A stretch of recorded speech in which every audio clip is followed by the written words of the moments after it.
Okay, and give me 1 second. Let me just go live on IG. Give me 1 second.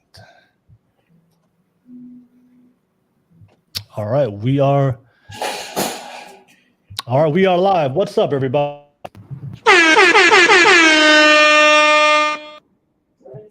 All right, what's up, everybody? Welcome to another session of the Gov Podcast, Wednesday Hot Topic live show, live out of San Francisco on this beautiful Wednesday night. As you guys can see, we have a full panel tonight. We got some fellas, some ladies here tonight. We have another hot topic to discuss for you guys. And as always, I do appreciate you guys tuning into the live show. So if you are tuning in, as always, the best way to support the podcast, support the content is to smash that like and subscribe button real quick.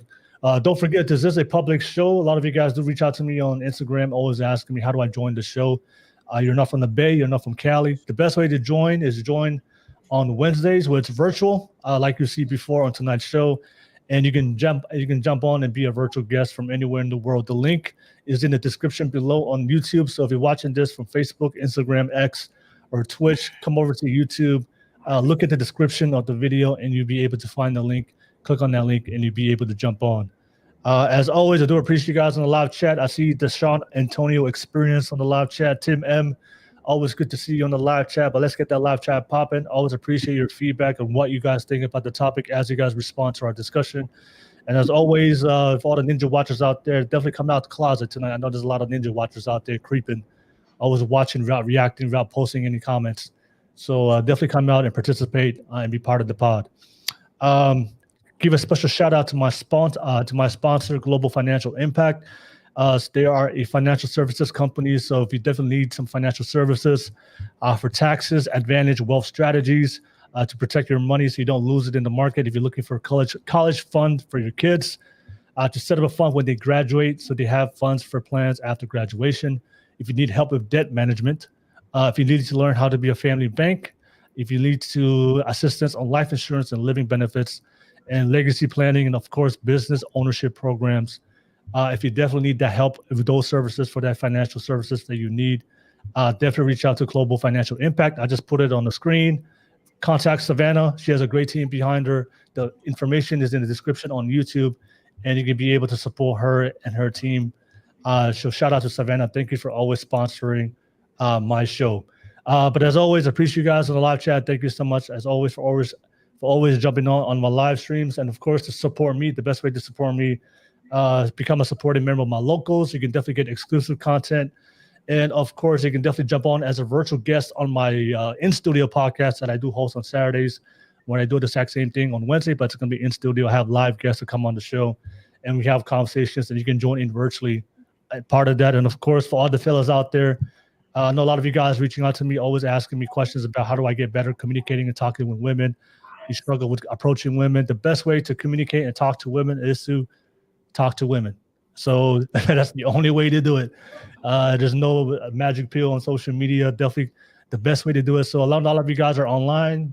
I invite you guys to become a supporting member of the local, so you can jump on my Wednesday show as a virtual guest.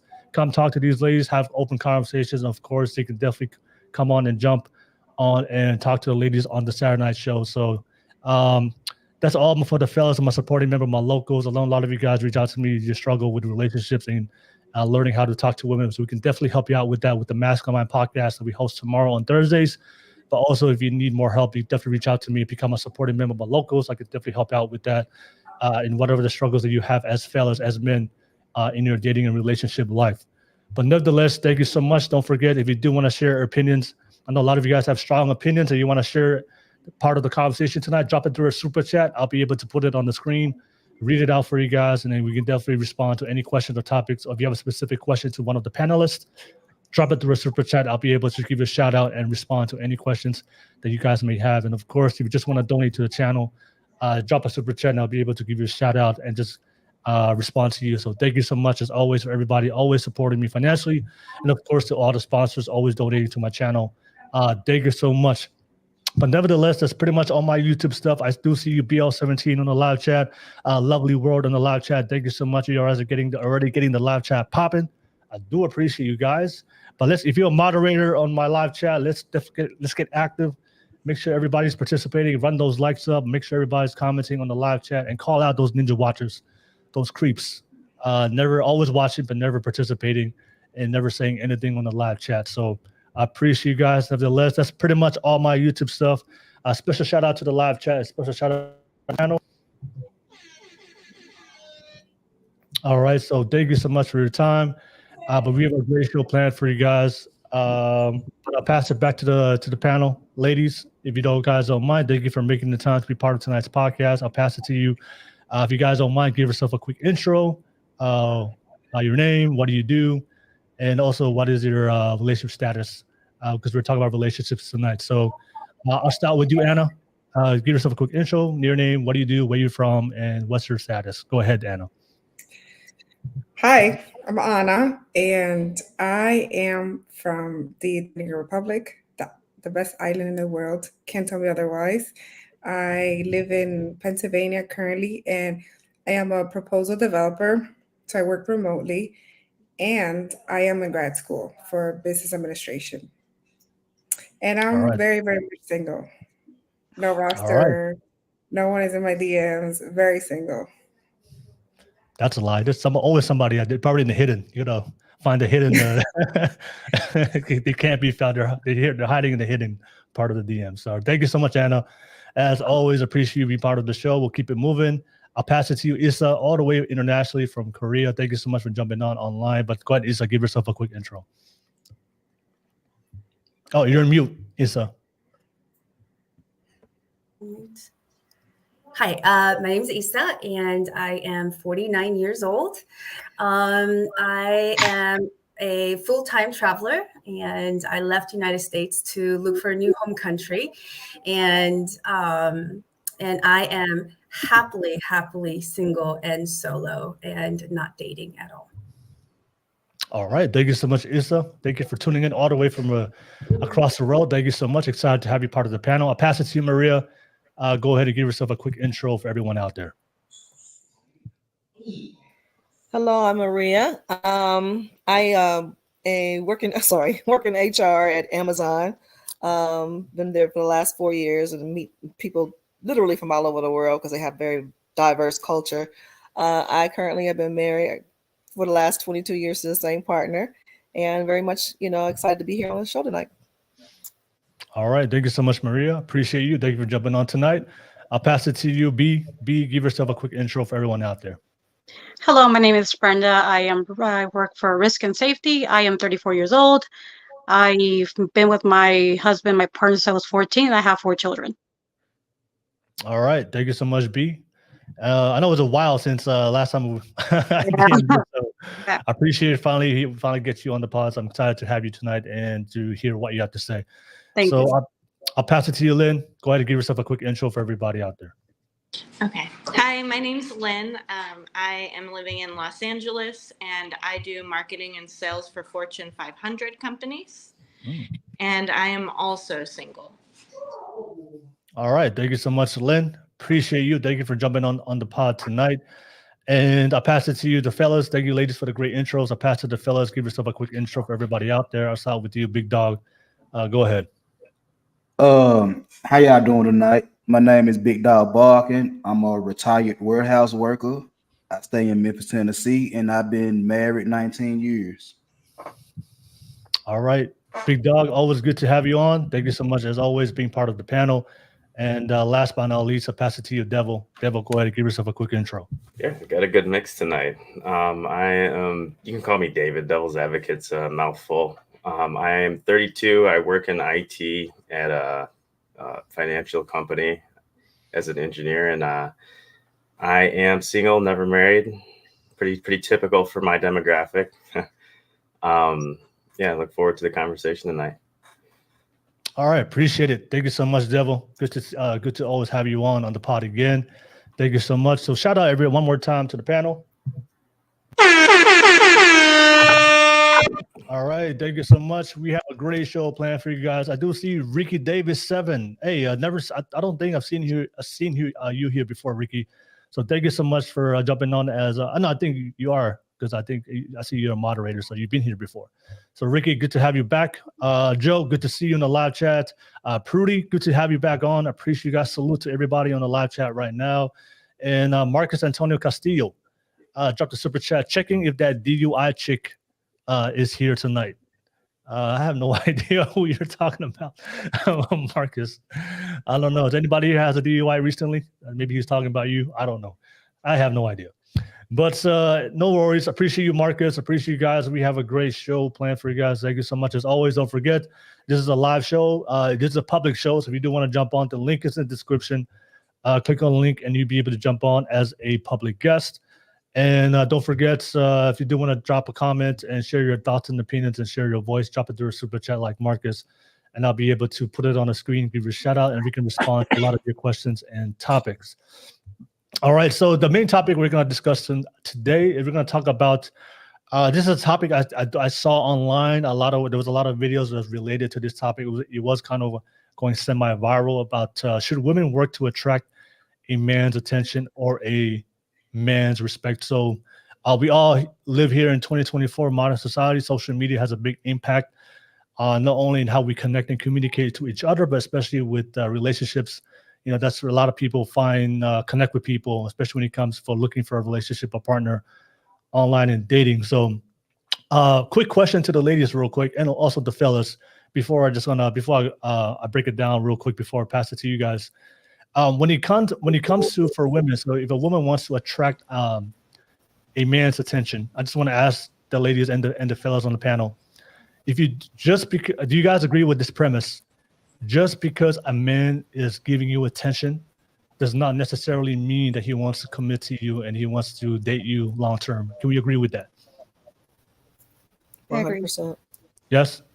Okay. So, all right. So, does anybody disagree or everybody agrees? Everybody agrees, right? Devil and Big Dog? Yeah. Okay, correct. All right. So we understand right now, especially when it comes online, attention is the currency. You know, that's how you gain that's how you gain followers. That's how you build your platforms. That's how you get people to consume your content. Attention, especially when it comes to dating, that's how you get people to be able to find you and also to reach out to you via DMs, so you can attract the person you want. So my observation, this is just my personal opinion, but I don't want to go deep into it. I do genuinely want to hear what you guys have to say. But I do see in the ways that women behave online, trying to attract a man's attention. I think a lot of times of the way the type of content that a woman posts and type of things they post online to gain a man's attention, I don't think a lot of women realize they are attracting the wrong type of attention. That's just my observation. For me, if you're looking for something long-term, if you're looking for a husband, if you're looking for a man with values, the type of man that you would like to have children with, you would like to marry to and build a family with, I think based on my personal observation, those men are typically not looking for not for attention. They're looking for a type of woman that they would respect. So my question is, I don't think online, based on what I see, I don't think women understand there's different types of attention. That just because whatever you do online and you're getting all these men's attention doesn't necessarily mean that all these men want to wife you up. But there are women that I do see online that they post different type of content to make sure that they gain the respect of the men that they want to marry, so that way that they can attract those men and also find a long-term relationship. So I do see that based on my conversation with a lot of women, I think generally, I don't think, especially the younger girls, they don't understand that attention it's not the same. So you have to be able to distinguish the type of attention a man's giving you. Is they giving you the attention because he wants to have sex with you and just be with you temporarily and get whatever he needs from you, or is he giving you the attention specifically so that way he wants to be with you, commit to you, and build a long-term relationship with you? So that's the conversation I want to have with you guys. You know, should women generally, should they work to make sure that they gain a man's attention, or should they work to gain a man's respect? The type of woman a man will look to, you know what, I can respect that woman, because if I respect that woman, that means I want to commit to that woman. I want to marry that woman. So that's the conversation I want to have with you guys. So I'm interested to hear your perspectives. A lot of you guys are single. We got some married people on this on this panel. So I would love to hear what you guys have to say on this topic. I just wanted to break that down. Shout out to you, Team Fatty. Hey, good to see you. Drop the $50 super chat. Hey, thank you so much, Fatty. Let me check that out. All right, thank you so much, Fatty. Appreciate you. Thank you for dropping the super chat. Always appreciate you supporting the show. Thank you so much. But yeah, let me pass it to you guys. And of course, on the live chat, let me know what you guys think about the topic. Should women work to attract a man's attention? Should they just post anything or live however they want to live? As long as they're getting attention and likes and DMs from men, then they're okay? Or should you try to work to make sure that you get not the man's attention, but you get them a man's respect, the type of man that would commit to you, to wife you, and you guys can build a strong nuclear family. Okay, so as always, if you watch my content, you guys already know I'm always big on family. I do believe as men and women together, we are stronger together than apart. So I appreciate the conversation tonight from both the men and women so we can figure out this one of the main problems I do see online. So let me start with the ladies. All right, let me pass to the ladies. What do you guys think? Do you think women should just post whatever they want to online as long as they get attention from men, regardless of who they get it from? It's okay. Eventually you find the man of your dreams in that all those men giving you all the attention, or should you be very specific, especially if you want a man that's respectable to post the type of content online, so that way you can attract men that would respect you and then the men that you would respect, so you can build a strong, committed relationship. So let me start with you, Lynn. All right, so I know you do a lot of marketing for Fortune 500 companies, so I think you have a very professional perspective on this. But what do you think? What is your general thoughts on the topic? Should women work to attract a man's attention or a man's respect? Go ahead. So, I mean, as my generation, I mean, it's all about social media. Yeah. Everybody and just any company, like nobody matters unless you're online nowadays. Yeah. So for me, I don't know if using social media to like land a man is probably the best idea. From personal experiences, I don't talk to anybody that comments on my stuff. It doesn't matter where they comment or what. I believe that you should definitely meet and vibe with the person, So working towards getting respect is more important, because as women and men, like, we need to earn each other's respect, from day one. Okay. All right. Thank you so much, Lynn. We'll keep it moving. All right. And I see you, the real on the live chat. I don't think I've seen you here before. So good to see you on the live chat. And Jane Spitfire, good to see you on the live chat. Thank you so much. All right. We'll keep it moving. I'll pass it to you, B. B, what do you think? Do you think women should work to attract any attention they get from men, or should they be very specific and try to get the respect from men? What do you think, B? Respect if you want to get married and have kids, which is what a lot of women want, but they will never probably accept it, because we push the independent, strong women so much that nowadays that's what little girls are looking up to, being independent and strong, and looking for a man to marry. Attention is free. All you have to do is exist as a woman. So it's not really hard to get attention from a man. I think you should definitely work on getting his respect. All right. Appreciate that. And B, you came off strong. appreciate that perspective. I know we're going to have a good conversation tonight. Thank you so much, B. Pass it to you, Maria. I know you're married, so I'm interested to hear what you think. I know you haven't been on, in the social media dating game for a long time, so this is new territory for you. But based on what you see, Maria, do you think women should just post whatever to get any man's attention? But if they want a long-term, healthy marriage like you have, they should be very specific on making sure that they not get the attention of a man, but get the respect of men. 100%, you had to have the respect of a man, because like you said, your looks, your body, whatever, is going to fade after a while. It's going to age, obviously. So if you don't have anything else, a substance, to, education, if you're not able to connect on some other type of level other than physical, it's a shallow, situation starting out, and it's not going to last very long anyway. So I think the problem is, honestly, from what I can see, a lot of these young ladies are simply not groomed very well, I should say, or raised very well. Or, they just don't have some role models in their life that are coaching them, telling them, or, giving them advice, or will they even listen to someone like myself, older woman or something that would tell them, hey, that's not what you want.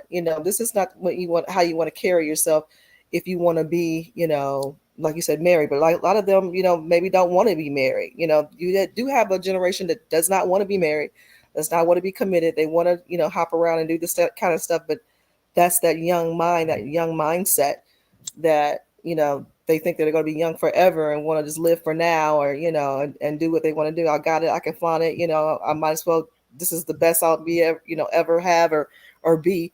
So they just go for it, now. But long term, you're going to end up lonely, looking for someone or whatever, and not have the actual connection that you want to have long term, as far as a relationship. So I just think a lot of these young people, men as well, they don't have the proper mentors in their life, the father figures or mother figures, whomever, that's really in their ear telling them, the real truth. But they, again, some of them just really don't want to listen. They would rather listen to people online or, whomever, their peer group. They would rather listen to them instead of, wisdom.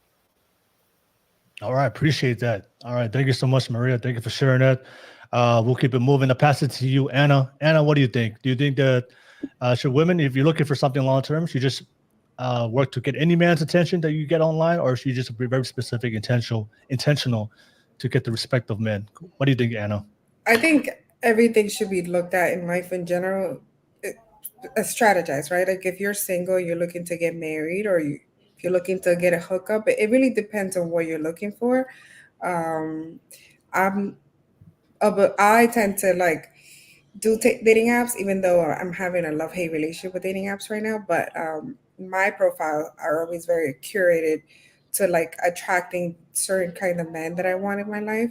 And I think, as Maria said, I 100% agree with Maria. Attention is free. And no, was that B? Maria? It was okay. It was Maria. It was okay. B. It was B. It was B. Okay, I'll give you the credit. It is free and it is very fleeting, right? So we used to get, I think social media is changing a little bit now, right? We used to get a lot of like those twerking videos constantly. It was like constantly pushed out, and it was very hypersexualized, and very young girls were like overly sexualized. And I think because we're having these conversations now, there is a bit of a shift there to where I'm hoping that women and young girls and young women are starting to see their own value, that you don't necessarily have to do so much to get much more. And you really just have to work in being confident in yourself. If you didn't have that kind of role model, like Maria mentioned, in life, then perhaps working on yourself internally to really believing in yourself and seeing yourself a value and giving yourself the value that you would want a man to give you, and really taking that time. But the social media world is very artificial. It's pumped with all this very fleeting and very instantaneous. I call it like the popcorn culture, right? Like how you put the popcorn in the microwave. It's very instantaneous. That's sort of how it is. So how do you really retain attention should be the question. Like it is very easy to get attention, whether it's instant, but how do you retain long-term attention and respect? You said you said something powerful there. Anyone can get attention, but how can you get body to maintain them for something long term? So, thank you for sharing that, Anna. Appreciate that. But we'll pass it to Issa and pass it to the fellas. Issa, what do you think? Do you think women should work to attract a man's attention, or should try to get a man's respect? Men's attention is easy and it's free and it's everywhere. And I've always worked towards commanding men's respect, not just trying to track someone that I'm having a relationship with, but in general, to always command respect from male species in all setups, whether it's professional, whether it's social media, whether it's personal. Otherwise, men can get very inappropriate. And also that, and being a woman of color, there's also issues around being fetishized. And so you're dealing with men who are not even looking at you in the eye. And so, commanding and working towards getting that respect has always been something that I've worked towards and something that I find it challenging. And for me, I've been married for 15 years. I have a 19 and a 21-year-old.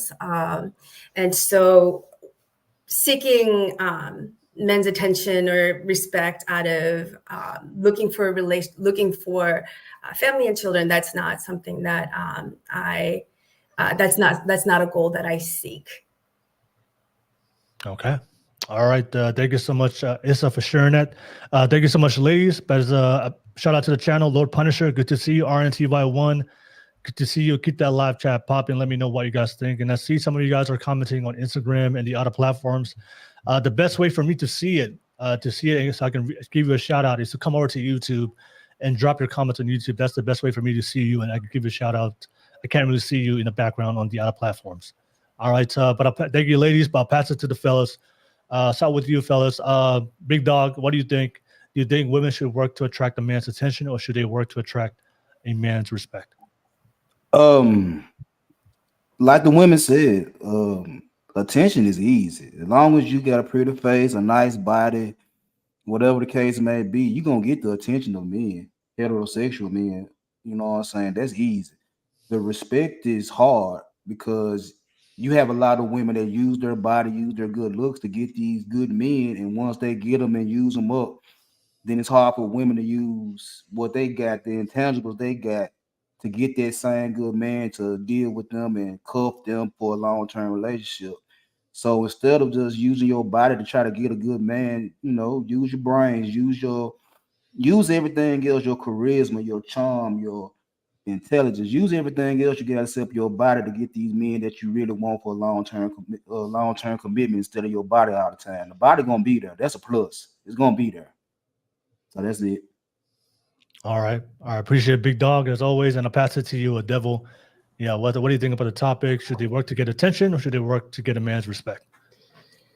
I would say yes, but I wanted to. We need to differentiate the types of attention from men and the types of men that you're getting attention from. So, like, out of, like, for example, a lot of women are young, and then there's this huge push for body positivity and sexual liberation. So, like, when they make a social media profile and kind of go with the flow, start posting various attractive pictures and start getting attention from men, my questions would be, are these men that you could sit with and hold a great conversation for 5 hours and it seems like it was 15 minutes? Are they men that have their fitness in check so that you would feel protected around them, like they're in great shape, they're, make you feel protected and secure? Are they secure financially? Are they attractive? And then there's hygiene. Like, there's so many factors that go into it. So there's a difference between a woman can post a bikini pic and get 1,000 likes, and like, how many of the guys that are giving you attention are guys that you could see a future with in a long-term relationship. And I think that a lot of times younger women don't realize that there aren't many of those guys in that group of men that they feel like are pursuing them. Because believe it or not, while probably 80% of women are inundated with attention, I would still say that there are a lot of men that do well enough with women that they don't really spend their time in Instagram comments and liking photos and etc. So I think that it's, if I had, I don't have any kids, but if I had a daughter, I would hope that she wouldn't be wasting her time thinking she has her ducks in a row, because guys are giving her attention. My concern would be, like, where are her potential long-term partners spending their time and attention? And if she's falling short of those people, I would be concerned about, like, her ending up with the wrong person. So I think we need to hone in on the men that women want and would care to have a long-term successful relationship with, and how to get their attention. And I think commanding respect is a great start, as Issa said. Like, there are a lot of weak men I see that they just pretty much acquiesce to women. Like, they'll lie to them or say that they love the women. Will go out on about how they love a career. So men will just parrot what they say and say, "Oh my God, I love that you have a great career." And they're not really telling the truth. They're just parroting what the woman's saying. But I see a lot of men that are just going along to get along, to get any woman they can. And I think that it really can make women uncomfortable when they meet someone who can say no to them or have boundaries that they enforce. So I think that's a sign of a man with options, really, is his ability to set boundaries with women and say no to them. And so that can create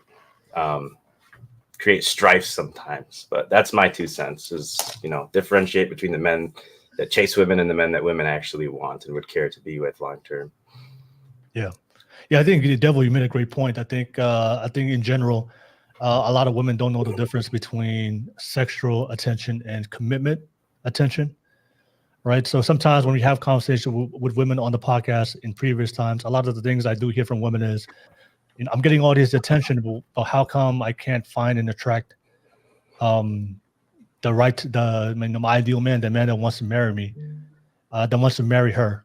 And I think sometimes when we address a lot of the things that we see that we don't consider respectful, sometimes women would take it as a defensive, and they will always say, "Well, I got unlimited options. I got all these options on my DMs."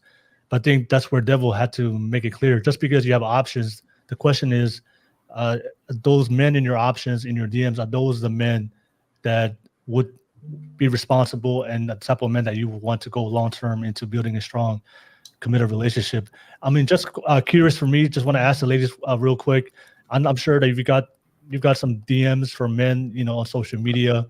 How many, if you had to base it on a percentage, like what percentage of those men that you guys has ever sent you a DM on social media trying to connect with you, how many of those men did you see that this is a good man, type of man I'm attracted to, a good man that I would want to marry and have kids with? And how many of those men were just weirdos, just saying some weird stuff online and talking to themselves by themselves, even though you haven't responded yet, but they're having a whole conversation by themselves on the chat? So what's the percentage for you guys on the guys that you have ever come across on your online platforms that you would consider good men that you want to marry, or just guys that are just creeps and just looking for sex? Let's start with you, Anna. I don't get anyone in my DMs. At all? No. Come on. So it's because I'm not active on social media. So. Oh, okay. No man has ever DM'd you? No man has ever DM'd you at all on your social media platforms? No, but I would say if they did, they probably, to add to your question, I'm pretty sure they would be like what you're saying, like, not the type of man that I would want to build a life with. Is your Instagram private? Is it private? It's public. It's public? You must have some strong filters on your Instagram.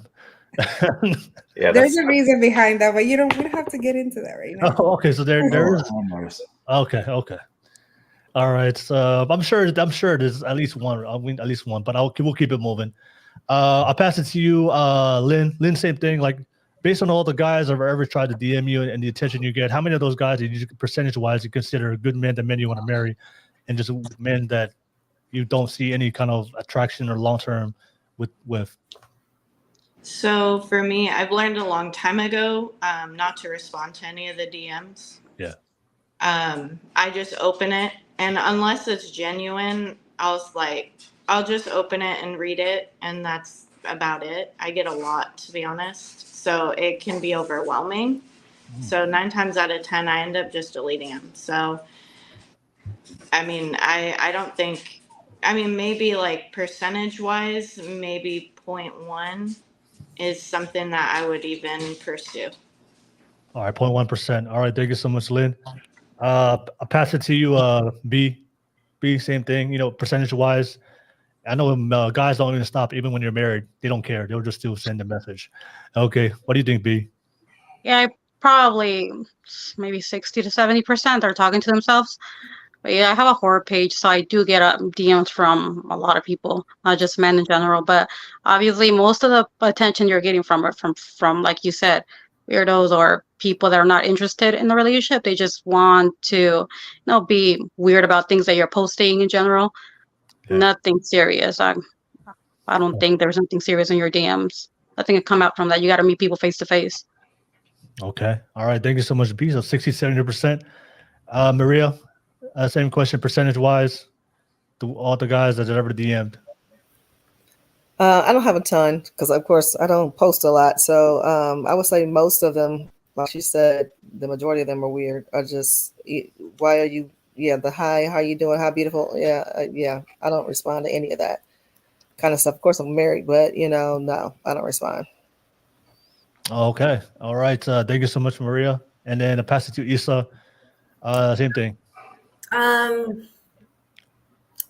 mean, some of them have been talking to themselves for years and years at this point. Oh my God. And I'm quite active in all of my social media. And in probably last, 15, 20 years, I've gone out with one person that DM'd me. And I would say good 50% of the men that are DMing me are in relationships. Damn.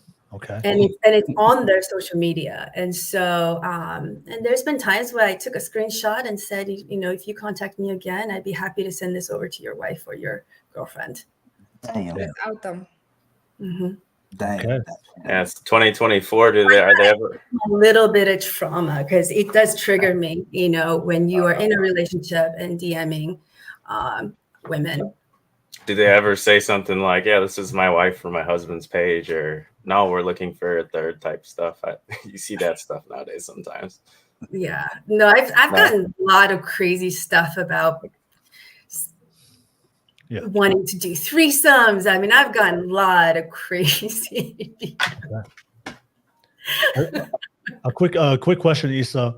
That one guy out of thousands, what separated him? What distinguished him to be that one guy that you were willing to take a chance on? Well, I am a Korean adoptee, adopted from Korea to America, and he was someone that was also adopted, and so I felt a kinship, and I liked them tall and handsome, and he was half Black and half Korean, and he was 6'3", and then there was and the way that he also approached me was really respectful, and he probably took me on one of the best dates that I've gone on. I got a question. Mm-hmm. What happened? What happened? Yeah, what happened? Okay, so what happened was, we had a fantastic date. He showed up with flowers and a big teddy bear, took me roller skating, and then took me to this really awesome hot pots restaurant, and we got along great. And then I think on our third or fourth date, I was talking about narcissists, and he got defensive, and it was weird.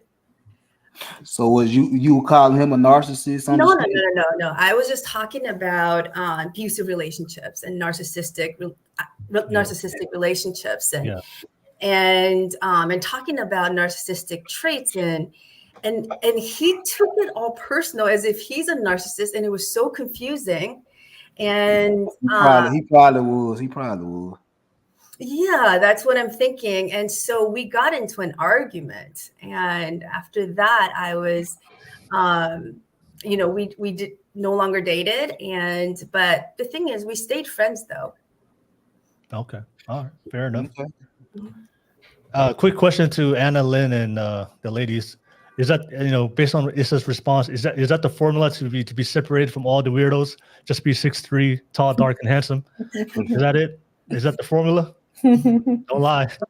All the women are chasing the same man, tall, fit, rich. They're chasing the same man, and they get played by the same man too. Ladies, is that the formula? A man just needs to be 6'3", tall, dark, and handsome, and you get noticed. Okay. But then, anyways, thank you so much for sharing. Appreciate you guys. I do see. Can I get some podcasts? Hey, Damien, what's up? He said, for men, attractive, passive, respect is active. To be attractive to most men, you simply have to exist. To me, respected by men, you have to do. All right. Thank you so much, Damien. I appreciate you guys as always. Thank you so much. I see you. Hey, what's going on, Conrad? Good to see you.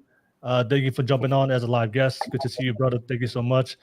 As always, don't forget it's a virtual show. So you want to jump on, be part of the podcast. The link is in the description below. I do want to pass it back to the panel. I know we all got a chance to respond. to each other and share our opening thoughts about the topic. Does anybody here want to respond to what somebody said? Do you want to agree to what somebody said? Do you want to push back? I want to just pass it back to the panel. Anybody can go and just take it. I had a little comment on the narcissism thing. So Issa's situation is probably an exception to the rule because she seems a little bit more traveled than most people. But I've seen professionals talk about how willy-nilly the word narcissist is thrown around. So like women will say it when they're abused by someone who's not necessarily a narcissist. Women will say it when they get in an argument with someone and they just couldn't find common ground. Women will say it when guys are weird and creepy, but not necessarily narcissistic. I just feel like the word is really abused, and maybe it was a soft. If he's offended, then there's really no excuse for being offended if you're just saying that like you've dealt with one in the past. But in my demographic, especially when I was in my 20s, I just heard that word. It's like the boy who cried wolf, you know, like it's just used so much that when there's actually a narcissist, it's like, okay, you got an argument. It's like, no, you know, I feel like it's just, way too overused. But yeah, it seems like your situation is a little different and you are more privy to what one actually is. All right. Thank you so much, Devil. Issa, I know you raised a hand. You wanted to respond, right? Yeah, this was actually about young women, and I don't know if it is specific to this specific generation or if this is like a phase that a lot of women go through. I mean, I remember being 19, 20 years old and thinking that all these over-sexualized stereotypes about Asian women somehow made me more valuable. Because then I remember just being young and the kind of tension that I was getting, this over-sexualized tension. And then maybe it's like an internalized sexism. I have no idea around us objectifying our own selves. And that as we get older, coming into our 30s and 40s, and right now I'm looking at being 50 soon, that our own value, and we start to cultivate who we are and building that relationship up. And so I'm wondering if this is more than specific generation, that it is like a phase that a lot of the women go through and that we grow out of. Okay. Yeah, not just your generation. I mean, I am I grew up in New York City, right? As I said before. And in New York City, there's a lot of catcalling. So when you walk down the street, there's constant like, hey, mommy, you know, you're so sexy. And you're 12 years old, 13 years old. So at the time, it feels very validating. And it feels like, you know, this is how you get a man's attention. And first of all, that's super creepy that a grown 20-something, 30-something old man would be catcalling little girls, right, that are teens and even preteens. And some of us are also a little bit more developed than other girls, you know, so could potentially look a little older, but that still does not justify a grown man, you know, catcalling a little girl. So there is a time that sometimes you do go through that stage where like that's where you seek validation, is through hypersexualization, getting male validation, and it can lead to also just being very sexually active at a very young age, and even through adulthood, you become, I guess, someone that is very willingly to share your body with just anyone that gives you attention, right? So it does happen in a lot of different communities. So not just, I wouldn't say, and that doesn't, you know, not taking away from your own experience, but it does happen in our community, Latino community, where we are super hyper sexualized constantly. I don't know if this happens in other cities in the United States, but I know that in New York City is very common, and it is sad, and you have to really unlearn that kind of behavior later on in life, because it can potentially lead you to make terrible, you know, life-changing decisions for many of us. Okay. All right. Thank you so much for Anna. I do have a response for the catcalling, but I want to make sure everybody have respond. Did anybody want to respond to Maria, B, or Lynn? You guys are good? Okay. Yeah, And then I was gonna say, well, I was gonna say one thing, mention one thing you said as far as at a young age, you got to remember that your brain does not develop fully until you're at least 25 to 30 years old. That's one of the reasons why, we make the dumb mistakes that we make in our 20s. I'm no exception. I made mistakes for everybody on this panel and then some, in my 20s.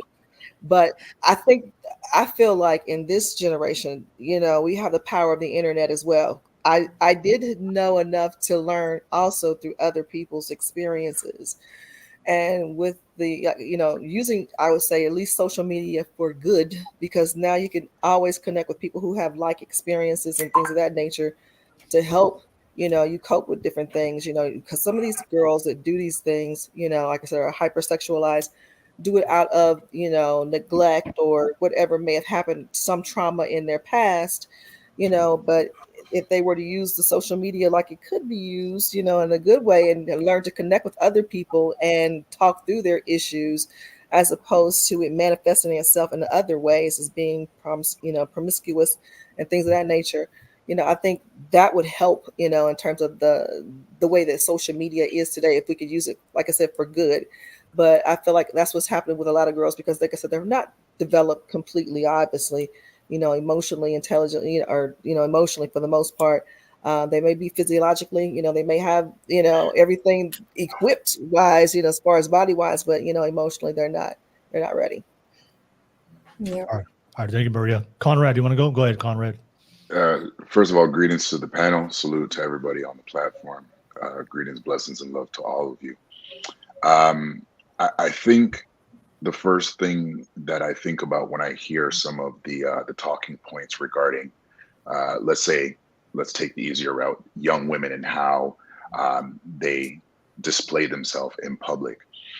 I go back to before we get to social media, what's going on in the home. I'm 39. I'm married 6 years. It's a celebration coming up, and the one thing I can say about that is a lot of my foundation, what my mom couldn't set, or, as a single mother, big mama and granddad, they made sure they set that in order for me. My grandmother made me understand from a woman's point of view how a man is to conduct himself if he's going to be a husband, or how we would put it in Jamaica, someone that a woman can love. And my grandfather showed me that a man must always be concrete. He cannot be wishy-washy or fluid. And he would even go as far to tell me that I cannot be so chasing after a woman's pulchritude that I'm caught up in how she looks so much that I'm making bad decisions and then turning around and blaming it on her in life. And in this generation, I keep hearing this from women that, oh, well, maybe we don't have good examples and maybe we can use social media for good.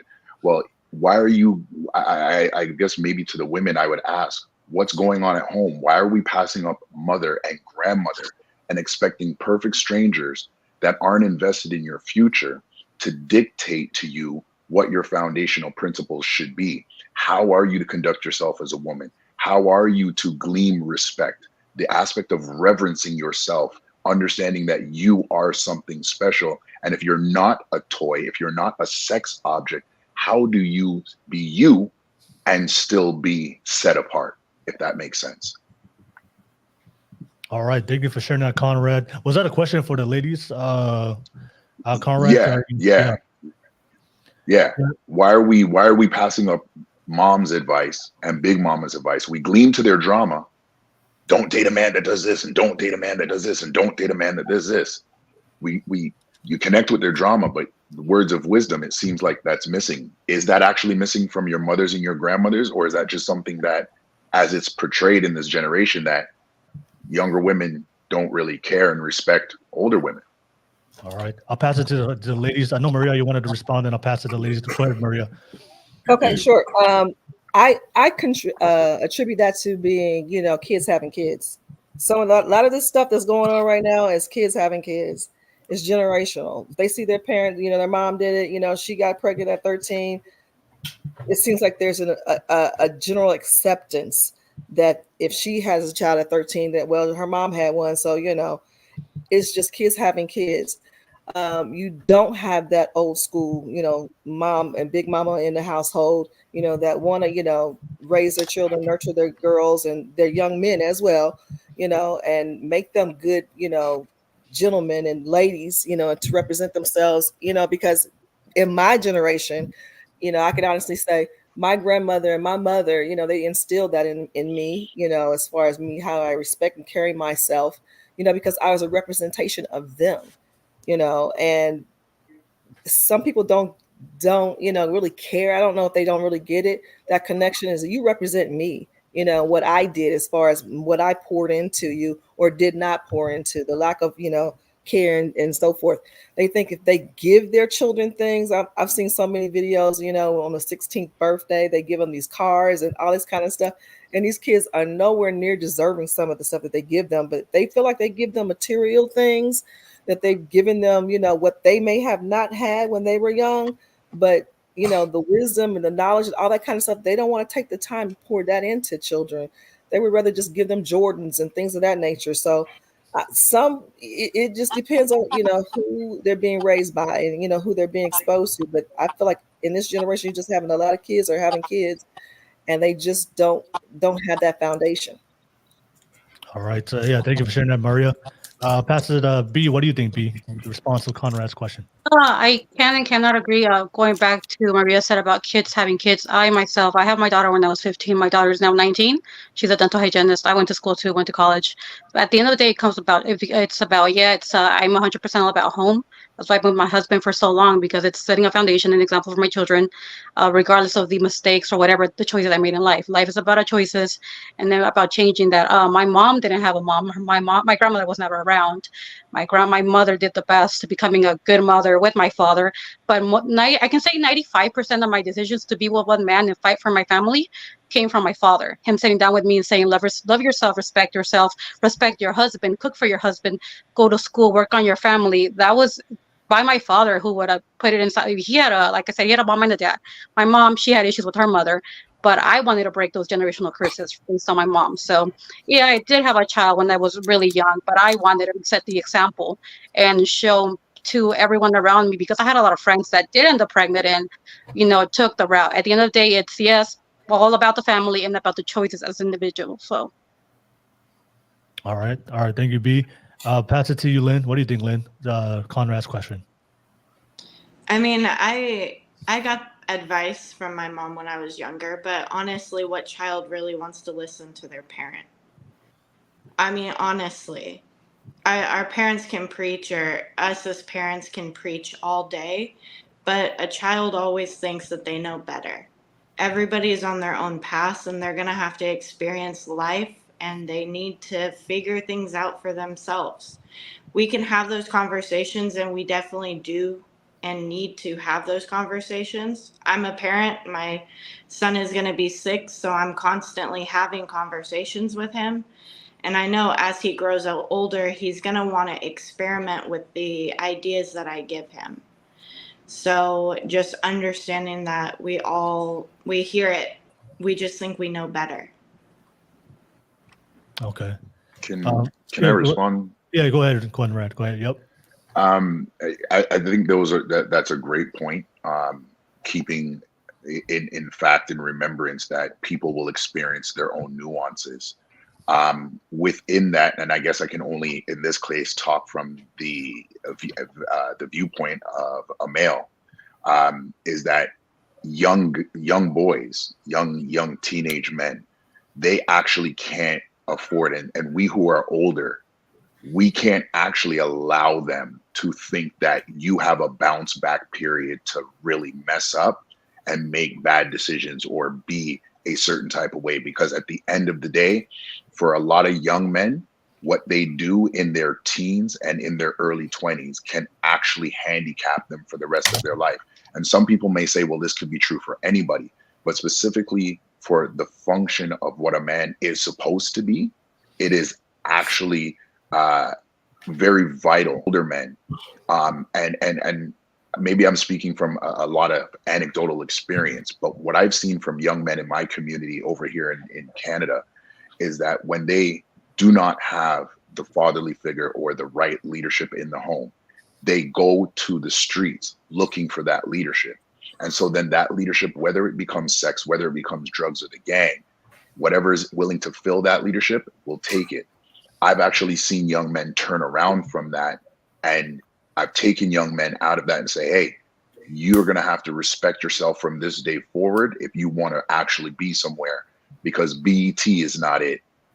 Being the player on the street is not it. And having a bunch of random babies with random women is not it. And these are the hard conversations. At the end of the day, I'm not here to, be, as they would say in the old school, my son's friend. I am your guide. I am your compass. And so because of that, I have to make sure you have the right tools and the right knowledge set. And if that even means I open up a business and show you how to run that business, so that way, as you grow up, you understand that if a woman is really going to stand by me, take my last name and be my wife, that she's doing that on the merits that I present myself as a respectable, dependable man in society in all senses of what that means. All right, yeah, thank you. I just want to add on to Conrad before I pass it to Anna. It's just to respond to what Lynn said. I know you said that what kid wouldn't want to listen to their parents, right? I think that's what you said, right? And I do understand that sentiment because I was a child before. We were all young, and we do have thoughts of trying, going out there and being young and youthful and doing and trying stuff. But I think for me personally, because I grew up very traditional with my parents and my dad, I think one of the biggest mistakes I do see with a lot of the new generation of parents is they're trying to become their children's friend. And I don't think that's your responsibility as a parent. One of the things my dad always told me, I'm not your friend, I'm your father. That's something that my dad always told me. So, and I think and for me, even though for me, I wanted to go out there and be stupid and be young, but one of the things that kept me in line was my dad was not only present in my life, he also showed a great example, but he was the type of man that I respected. And because I respected my parents, I respected my dad and respected the boundaries that he laid forth in the foundation of our family, that kept me in line, even though there was a lot of things I wanted to do, even though I did sometimes, and I got my ass beat. All right, a lot of us have gone through that discipline. But generally, he instilled a lot of values and principles for me that whenever I stepped in line, I had to consider that these choices are going to lead to certain consequences that are going to go against the very principles that my dad put that foundation in me.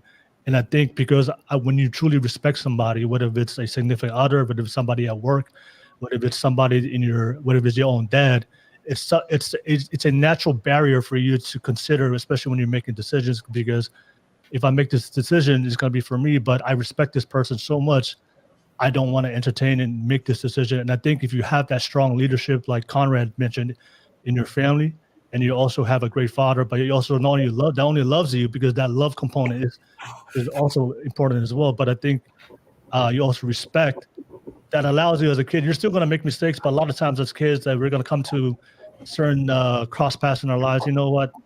Your friends are telling you to do this, but you know what? Should I listen to my friends or should I listen to what my dad taught me? And I don't want to disappoint and disrespect my dad. I'm going to just go and follow what my dad did. And I think that's something that's missing a lot of times. And whenever I hear people say things like, "Oh, as kids, we can just do whatever we want." But sometimes when I ask people a question, what type of relationship, what type of upbringing, what type of leadership did you have from your dad? That's always the majority of the time it's lacking. Because I think we're all going to be kids, but I think if you have a strong foundation and you have a strong leadership at your home, that the type of man that you would deeply respect, but not only for the men, but also for the young girls, that keeps a lot of young men and women in check, and don't oftentimes statistically fall to a lot of the things that Conrad just mentioned. That we do see a lot of the youth unfortunately fall into. And Lynn, I know you said that, but did you have a strong leadership from your childhood, from your dad? Because I know that was your statement, if you don't mind me asking. Yeah, I did. I had very strong personalities, very strong influences from mom and dad. Like I said, a lot of teenagers, they always think that they know better. Yeah. So that Yeah, yeah. was my thing. I was rebellious and I did what I wanted, regardless of what anyone said. Okay. I had a follow-up question for Lynn. Who would you say your parents ran the household pretty like equally, or was it very, very traditional? Like, who would you say kind of ran things? And So my time was split 50-50. So okay. each one ran their household, as they did. I know my dad is more strict than my mom is, but they both made it very clear that we're not friends. In transparency, like I just like to try and know, like I try to see trends in the world to help inform like my outlook, but obviously there are always outliers to the rules. But my guess was that either it was egalitarian or your mom wore the pants, because usually the more strict and imposing a father is, like the less of that rebellion is allowed. Sometimes you might get the preacher's daughter effect, but I'm just saying like in general. And then to add to what Will said, Conrad made a point about women. Oh yeah. I think it's a general trend that in in a father's absence, so like there are more single mother households than ever. Women, in a man's absence, tend to lean more progressive than most in society. Like in general, men are less progressive than women, I would say. So then, and with progressiveness comes sexual liberation, and that ties into what Conrad was saying about what are you saying about yourself? You want men to respect you, and you are, you value yourself and all this. And I'm not saying that what a woman wears should completely start to finish dictate how she's treated, but it's like the cover of a book. It might clue you in as to what to expect, and people, to save time, might make some assumptions. So, it all kind of ties together to what Conrad was saying. And I was going to say, I would guess that in these households where women are having those issues, they probably didn't have someone as traditionally masculine as your grandfather was that you were mentioning. Yeah. Conrad, do you want to say something?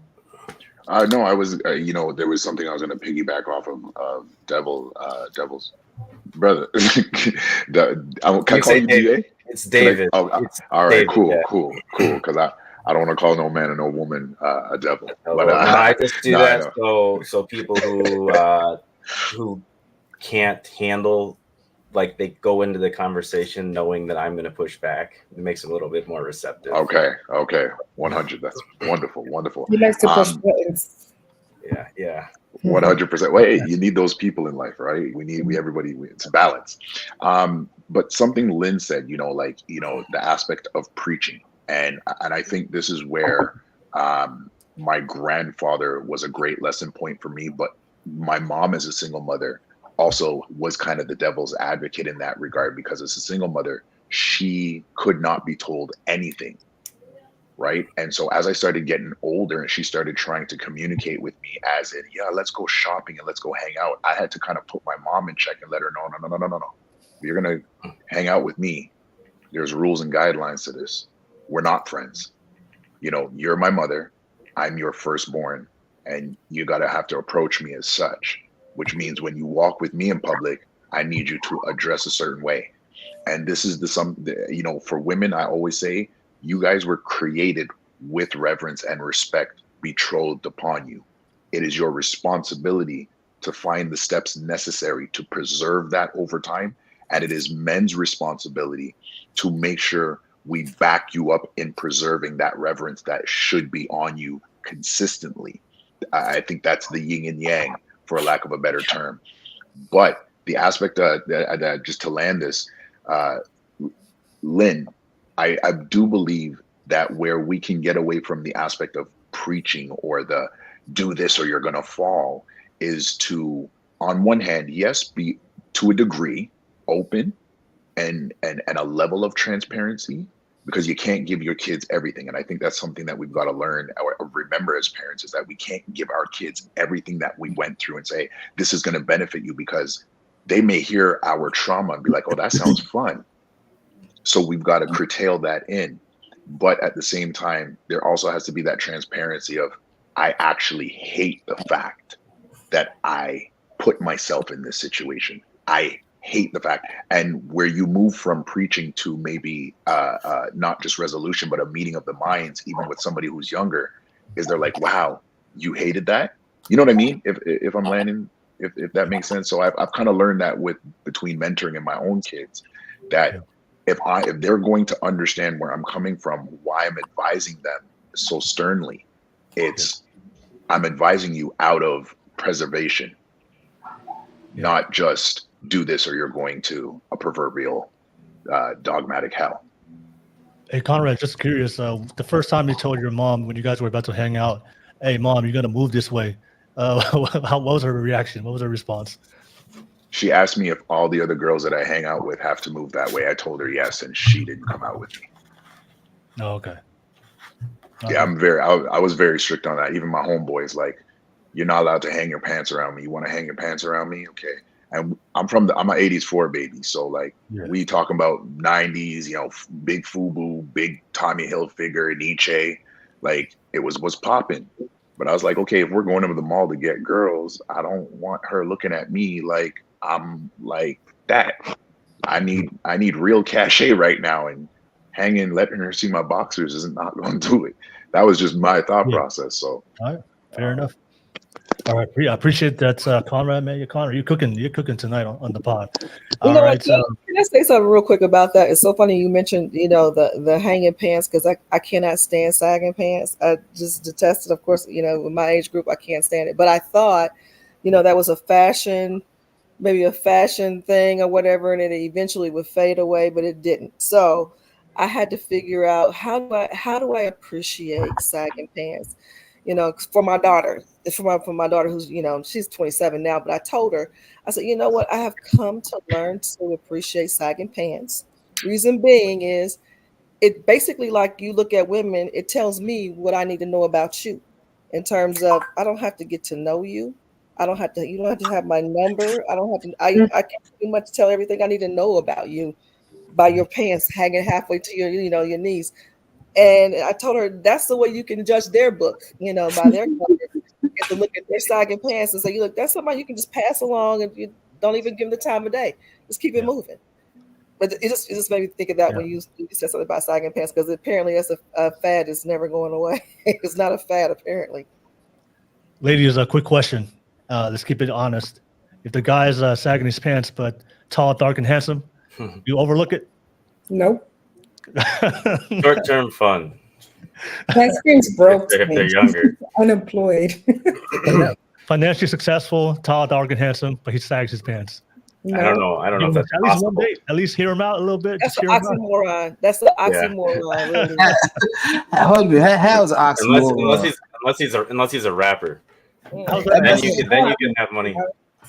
If he tall, dark, handsome, and his pants sagging, that's an oxymoron. Yes, right. Absolutely. I'm just saying. In terms of, you said he's rich and successful. Brother, come on. No, I'm sorry. I work in IT. Let me go into my department with 40-year-old engineers sagging my pants and see what happens. I will not be financially successful 5 years from now. Thank you. What if you keep that pistol in his pants? Then what?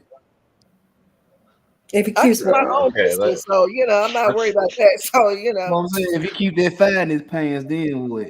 Because those pistols be heavy. Man, you better come in there walking like. let's exclude street entrepreneurs, drug dealers, and entertainers. Okay, they can have money. Okay. The Kevin Samuels effect. Yeah, we can't incorporate them. A lot of crypto millionaires out there, young guys making money on crypto. You know what? That's the thing. The worst is seeing the saggy pants and the stained underwear. I've had to see that. What a eyesore. You should be close enough to see the stains. Oh my gosh! I'm kidding. I'm just saying, if it's tall, dark, and handsome, and you at least just entertain it, right? Just give it a thought. Weigh it out. Come on, No. You know what? But that's all in what you look for in a person too. You have women that prefer that. That's what they like. They gravitate toward the bad boy image. And y'all have your way with them. That would not be with like men. They have their choice of women. They, women that wear too revealing of clothing, whatever. They don't particularly care for those women, so they won't even approach her. So it's just on what you prefer. For me, as far as I'll go, is like a pair of Tims. Like, okay, you wear a pair of Tims, I can, that's a little like a little sauce. So that will equal out the sagging pants if you wore. Exactly. That's like That's a New York thing. That's all it is. exactly it is. So tall, dark, and handsome, and Bronx. Tim's. You overlook the sagging of the pants. No. Mm-mm. No. As far as I'll do is the Tims instead No, of still, Oh, but that's as thug as you can get it. Yeah. exactly. No, I'm just pushing back. Like the ladies, I've seen this so many times. Women come on the panel. I will date a guy that sags his pants, this, and this, until that tall, dark, and handsome comes and meets them in real life, and they see him in real life, and all that just standards go away. I would say, Listen. I'm sorry, I'm married, but if Idris Elba was sagging, I might have to. Yeah, there you go. Stop. Look at Stop. contradictions. Oh my god. Contradictions. It's like my mom. My mom does not stop talking about That's an that. oxymoron. Have Oxymoron. any of you been to the Bronx? No. Nah. No one has been to the Bronx. Some of the most good-looking people are in the Bronx. So I've seen the guys, the most handsome, tall, anyway, especially Puerto Ricans are like goddesses on earth. And no, I would still not do it. No, I'm sure you've seen them, but when they approach you and they talk to you, okay. Except that one. Yes.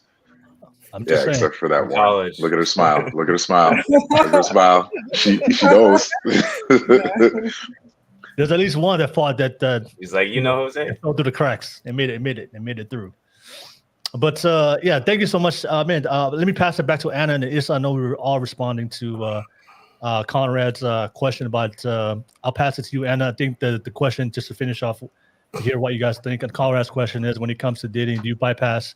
Why do we always look to social media instead of going to the people in our family, especially we were talking about what was the relationship, right, Conrad? I just want to make sure. So when a guidance of life, if we want to relate it to relationships, but just guidance of life, how to set yourself up to be the best person possible that you can. Why is it, and vociferously, why is it that our women are passing up the sound knowledge of the women? I know Maria said that, it might be a situation where there's young mothers, young babies having babies. And that could be an aspect of it, but okay. All right, yeah. So why do we bypass the knowledge of the people in our families instead of going to what we see a lot of women doing? They're going to social media. Anna, what's your response? And I'll come to you, Issa, and then I'll come back to the panel. Anna, what's your response to that? It's kind of interesting. This is a topic right now because I just had a conversation with someone like late last week, and they stated something along the lines of, I don't necessarily teach my child this because I feel like in school they can learn that. I'm Dominican. The way that we're raised is education starts at home. You have to instill certain values and ethics and certain principles into your kids. And that starts at home. Why is it the responsibility of teachers or other people that aren't necessarily a parental figure? Why are they given the responsibility of teaching all of these things that children are supposed to know and learn when their sole job is supposed to be educate your kids, right? Math, science, and English, and whatever the topic. It isn't their responsibility to teach your kid, like, how about you say, excuse me, and things of that nature, right? Those bare minimum things. And to Lynn's point, I understand that when we're teenagers, we do have a hard time listening, but my mom always said to me, repetition is key. And something in those conversations will stick, whether not 100% of it sticks, something will stick, and some of it is going to give you a foundation on the adult that you become in the future. The other part of it is that, we have to know how to approach, right? It's not what you say, it's how you say it. So I don't think it's necessarily you have to be friends. I agree with Conrad. You don't have to be necessarily friends with your children, but speaking to them in a way that you can be kind of in common grounds, and like, rather than being overlooking them or over them, it's like finding a way where you can have a conversation where you can meet eye to eye or face to face, right? So that it's not so intimidating and it's not so threatening. and taking the time to actually raise children. Because what I'm seeing our generation now, it's like it's everyone else's responsibility except parents' responsibility. It's TV, right? You blame Cardi B for having like nasty lyrics, right? Nasty lyrics on their or rappers, but like, why are your children listening to this? Artists should be able to make their artistry as they see fit, but it is your responsibility as a parent to oversee and decide what your children are consuming. It isn't the societies, it isn't anyone else. You decided to have that child, they're your responsibility. So it is a balance in again with single motherhood, right? For a lot of single parent households, it is very difficult when you have two jobs and on top of that trying to be a good role model and a good parent. But yet again, it still comes down to it's your child, so you have to find the time, you have to find a way, right? Be creative, but do it. It's your job. Okay. All right. Thank you so much, Anna. And I'll pass it to Issa, and I'll come back to the panel. Anybody want to add on to what everybody said? But Issa, yeah, same. What's your response to Conrad's question? I think that so I have my two kids, and my youngest one is a daughter, and she's 19. And when I was raising both of them, there was a certain point where I felt like I was fighting for my children with the world, with the society. And then because of the easy access to the internet, that it was teaching them morals and values and teaching them these things, it became super difficult because of all the other influences that was happening, not just among their friends, but dealing with the internet. And so it became, and then I just remember being so clear that I need to be the one. I need to be the one that installs these values, and I cannot allow, because if we neglect our children, then the world will raise them. And so I remember that just being a big battle. And also that I have a daughter that is very, very rebellious. And we fought a lot. And what I realized, and looking at her now, I mean, it's quite impressive where she is at now, that talking to them, to educate them or to teach them just isn't enough. It has to be, we have to be a role model for them. And that to teach our children about respect and cultivating self-confidence is something that has to be role modeled. And because I'm looking at my daughter right now, and she does not chase men's attention. She does not seek for their validation. She has no issue. I mean, she's single, and she's been single most of her since she's been dating since she's 16 years old. But like, she is the kind of confidence that she has and the respect. And I remember even fighting about respect, and she was being so disrespectful to me. And I remember thinking that if I don't teach her how to respect me, then how is she going to respect herself? And so I think that instead of the knowledge that we're trying to put into their minds, I think it has more to do with the kind of role model that we got to be for our children. Okay. All right. Thank you so much, Issa. I just want to pass it to Big Dog, and just make sure you got some time. Big Dog, anything you want to add on to the convo and to what the lady said? Oh, you're mute, Big Dog, I think. Big Dog, unmute yourself. No, I just heard a lot of don't let social media raise your kids. You know, there haven't been a big mom in 20, 30 years. So it's hard for somebody to raise these girls and these boys to be productive citizens of society.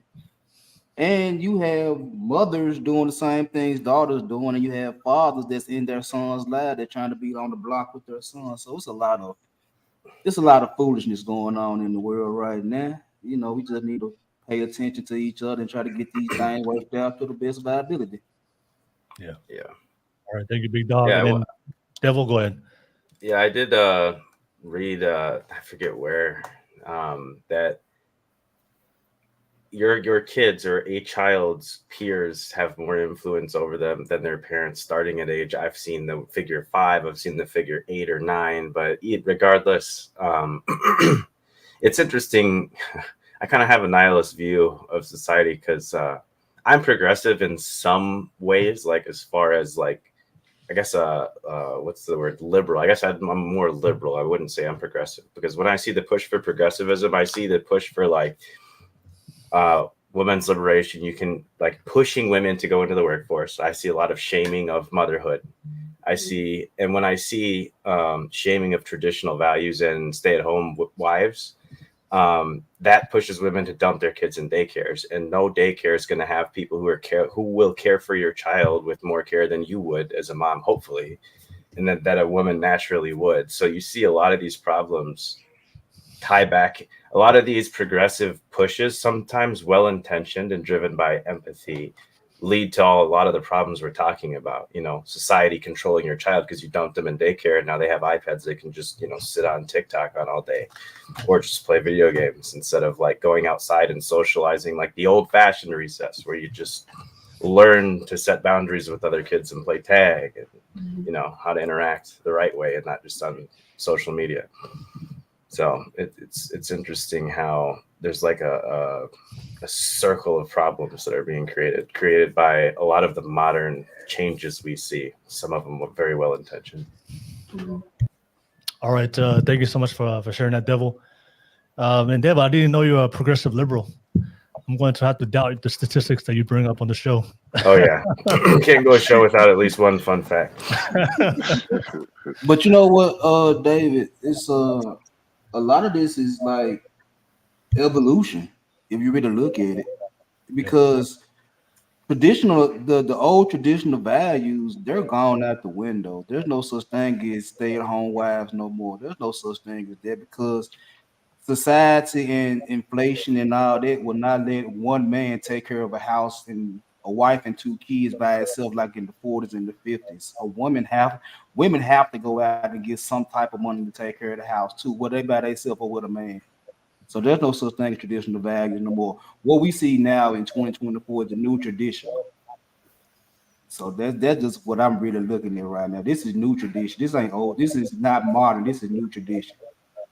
So a lot of men gonna fall off because they want to stick to the old tradition. It's just like sports. It's just like NFL, NBA, even baseball. It's going to evolve into a faster pace. It's going to take a turn to be something more than what it was when you were growing up. And that's what we're seeing now. It's not like it was when you were growing up. This is something different. It's either adapt or fall off. 100%. If I could just throw in before David caps in on that, Big Dog, I agree with you 100%. That last part that you said, you got to adapt, right? Now, I can adapt to something. And again, I'm speaking from the viewpoint as a man. I can adapt to everything around me. If we're talking about, if we take this from a racial point of view, we call it code switching. I would assume that, you know, everybody's heard this before. So when I go to work, I code switch because that's my business suit. Yep. That's how I make my money. When I'm conducting business with certain individuals that are in places and spaces that I need to be to conduct business, I code switch, and I code switch very well. But what I've noticed, amidst of all of the change of this generation, all the nuances, all the outliers, that there is an aspect of the younger generation that wants more of where we are coming from and what we were birthed out of than what they have today, because what they have today has no substance. So to give you an example, and this is my son is going to be 3 this July. When he was about, you know, as I watched him from 3 months up, I noticed that everywhere this guy goes, he knows how to, I mean, aside from being a baby, he just knows how to get women. He's just attracting everybody. We going to the grocery store, we going to the you know, Walmart, anywhere. I'm going shopping, I'm trying to buy some Jordans. He just attracting attention, and he's going out of his way to get it. So when I said, all right, don't worry. I'm gonna wait till you get to like 6 months, 8 months, and then I'm gonna correct you. I'm gonna show you how to operate. So when he hit 8 months, we were in the Bay. It's a retail store up here. And this lady was trying to get his attention, and she's Google guy. And I turned to him and I looked at him and I said, no. And he looked at her And she's still trying to, and he looked back at me, and I went like this, and I went about my business. And he literally looked at her, straight faced her, and what did he do? He followed his dad. Now, I say that to say this: if an 8-month-old young male child can catch that understanding, that there's a level of decorum and operation that he must have, regardless of whose attention he wants or how he's going to get it or how good she looks. If the 8-month-old can get it, then our young men and our young women, they can learn it too. Regardless of all the outliers, what I see in this generation and this time, they are crying for substance. They thought Cardi B had it. Then Cardi B came out and said, hey, I'm not it. I don't even want it. Everybody's running from Hollywood right now. They don't want it. So I just, hey, my kids, you like these people? Look at them. They're running from what you think they like. And if they don't like it, why should you? It's just, so I look at that and I say, sometimes, yeah, like the knowledge that I say we should give to them, it might not always be our own, but in other words, we have the wisdom and the maturity to catch things faster than them. And all we got to do is just point their head and say, shock and awe, look, here's what's really going on. Here's the truth of the matter. They don't like how they're portraying themselves, and they're lying to themselves to lie to you. They get paid to lie to you. Okay. So if you're going to be like them, that means you want to be a sheep. And now the question becomes to our children, do you want to be a leader or do you want to be a follower? Because it doesn't take nothing to follow a fad. Well, you know what I have seen is that I agree with you, is that we need more leaders instead of followers. I agree with that. But the thing about leadership is young men, especially, they're so scared to take that step forward to be that leader that they want to be, because they scared that either one, somebody gonna knock them off their square because they doing too much, trying to lead the pack, or somebody gonna come behind them and try to put their hand up their ass and control it. So I think that's the main reason why a lot of young men don't want to be leaders, because of one or two options. Either they're gonna get knocked off or they're gonna get controlled by somebody. So I think that's one of the reasons why we have a lack of leadership from these young men and young women. So that's why we have a lot of followers and no leaders. Yeah. All right. And also, just to add to your point before I pass it back to the panel, I think also a lot of the reasons why a lot of guys don't want to go into leadership, because there are going to be consequences when you're not going to fit in. When you choose to be different and you follow your own rules and standards, a lot of times there's immediate backlash, especially because we're all on social media. You know, there's a lot of the tradition. It's funny to me that a lot of the traditional views that I have, you know, that's considered misogynistic today, if I say that online. So a lot of the things, when you are a leader, you're following your own beliefs and values that you believe in, that you're willing to die for. And a lot of times the beliefs and the standards a lot of guys have is against the social norm of what we see, what's normalized or what's acceptable online, especially if you go to a more progressive space. So a lot of times guys are like, there's a lot of guys, I've seen this on from my followers. A lot of guys have DM'd me on my followers and say, hey, I agree everything that you say on the podcast, but I can't support you publicly. Right? Shit like that. Right? Right. So the thing is, for me, is when you're a leader, you live by what you're willing to stand on. And I think that's also part of being a man. Part of being a man is standing by the values and the beliefs that you hold to be true for yourself. That's what separates you from a man and a boy. You know, the boy will just follow anything, like Conrad said. A man stands for what he believes in. So I think I just seen a lot of guys, especially in the age of social media, people trying to fit in, you know, try to follow the trend. You know, everybody has a trend. Everybody tries to follow. You see this all the time on social media. But when you become a leader, then that you're willing to go against the narrative and green. And a lot of guys just don't want to deal with the backlash, but that comes with the territory. But let me just give a shout out real quick to Phil Jr. I see a lot of you guys on live chat. Gas Mask, thank you so much for you guys on the live chat. The loner coder on the live chat. I appreciate you guys. Thank you so much. Blessed Music, I saw your comment in the far back. Thank you so much. I know you've been busy. It's been a while since you've been on here on the chat. So thank you so much. Get those likes up, and all the ninja watchers, all the creeps. watching right now, come on, man, come out the closet. You might as well just come out, say something, smash that like button, and say something on the comment section. But let me pass it back to the panel. We're having a great discussion for the last half of the pod. We were talking about, should women work to attract a man's attention or a man's respect? So the question I want to ask you, ladies, what are the things, or mindsets, or traits or behaviors or qualities that you see today that you think that women are behaving because that's what they do or that's normalized in society, that you believe that it's attracting the wrong type of men? It's attracting the things that they don't want for their life, especially if you're looking for a long-term committed relationships. Because I do this podcast for a long time, virtually and also in studio. A lot of the things I always hear from modern women, they'll say something, I get attention from all men. I have a roster, I have all these options on my DMs, but for some reason they cannot attract the man that they want. They cannot attract the man that wants to commit to them, the man that wants to be loyal, the man that wants to build a family. And these are very attractive, beautiful women, but for some reason there's something that's missing, that they're not self-aware for themselves unless you address it.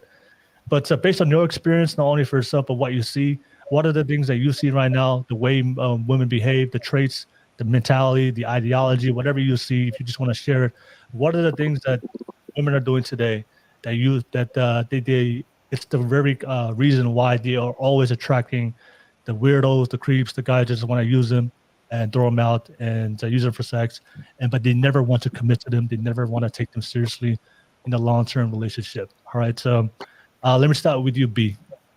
What do you think? Well, I think it's basically social media. It's a huge one. The way you're dressing, the way you're doing on social media, that has a huge impact. Nowadays, everyone can get off their phone. It's always phone. So the attention you want is from people that are the internet, where you're posting half naked or doing things. That's the type of man that you're well, why am I sometimes you don't have to post, but you already get all those creeps online. That's what they're just there. But then you're also getting the attention you don't want from the things that you're posting. And then we push the independent, strong woman so much, you rarely see the family values ever being pushed. So now we have all these girls thinking that, well, I don't need no man. And if I wanted a man, I have all these guys in my DMs. And that's their mentality. We're pushing the independent, strong female that I don't need, which I respect, but I believe that family values should come first. And from family values, you can take a lot from that. It starts at home. All right. So you said the provocative pictures, the independent mentality. That's one of the things that women need to be self-aware to understand that you're going to attract the wrong attention from men. Yeah, it's the way you. Unfortunately, we are judged by the way we dressed, the way we talk, and the people we hang around with. So if you're hanging around with 5 girls that are like to party and have fun, and you don't, but you're still with them, that's what you're gonna hang. You're gonna they're gonna assume that's what you are, or what you like to do. And if there's a man that doesn't want that, he's probably not even gonna look at you left or right. He'll look at you because the way you're dressed or the way you look. He probably doesn't want to marry you. Yeah. Or take you serious. Yeah. We'll definitely glance, but Yeah. But like Conrad's little boy, nope. Yeah. Keep it moving. That's the training. The training comes in. The training comes in. All right, thank you so much, B. I'll pass it to you, Lynn. Lynn, same question. What do you see? Wow, what are the things that women are doing today that you think that it's one of the reasons why they are always attracting the wrong type of attention from men? So I think it has a lot to do with their internal belief system.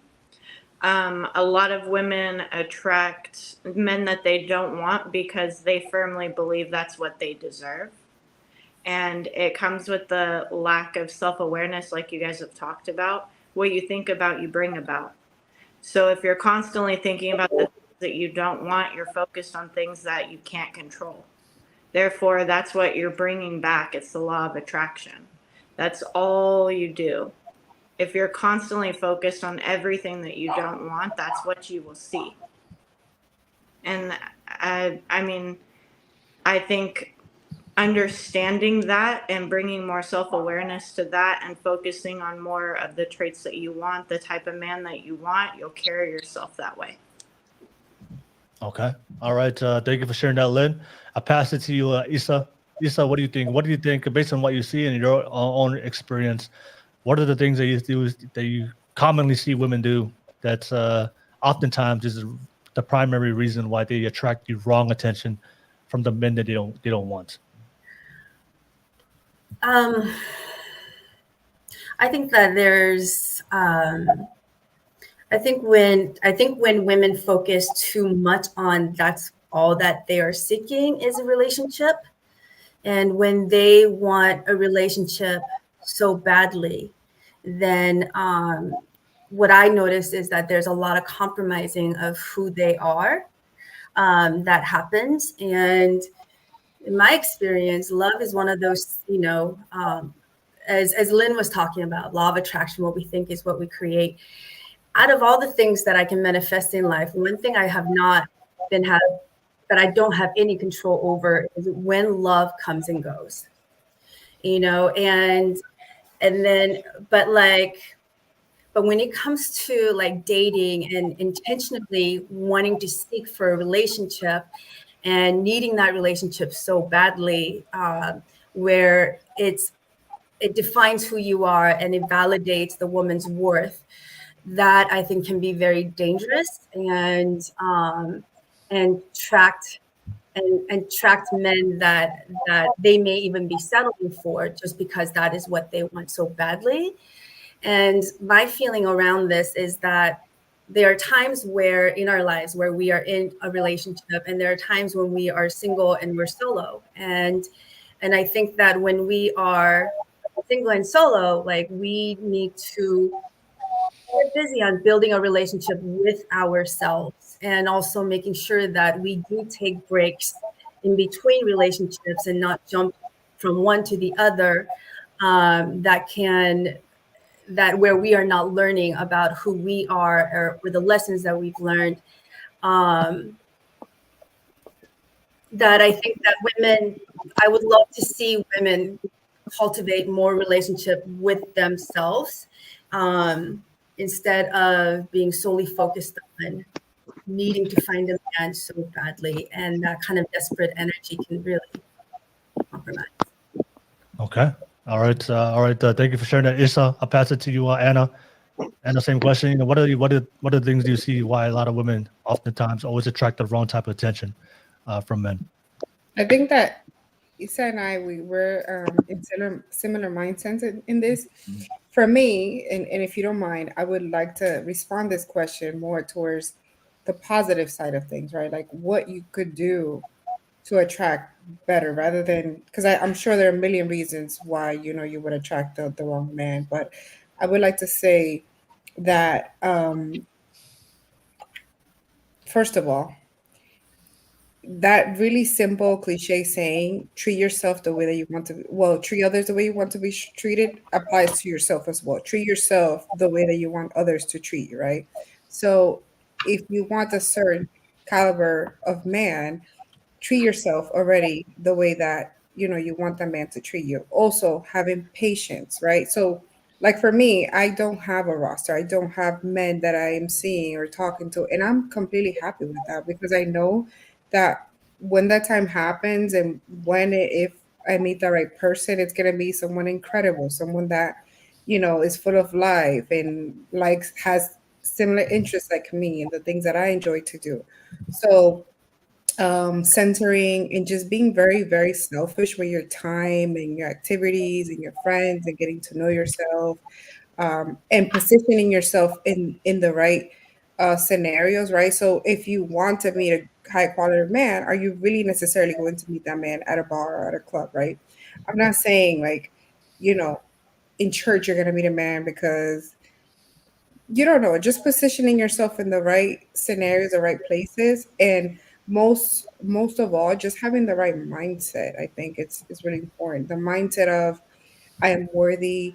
To Lynn's point, right? I'm more than enough. I am content with myself and in my own. I'm very solidified of who I am as a woman, and I won't be like a pretzel every time I'm in a relationship, right? Like now I'm into sports, and now I'm into horseback riding just because my significant other is into that. Like just having a very defined identity of who you are as a woman will definitely attract the right kind of man.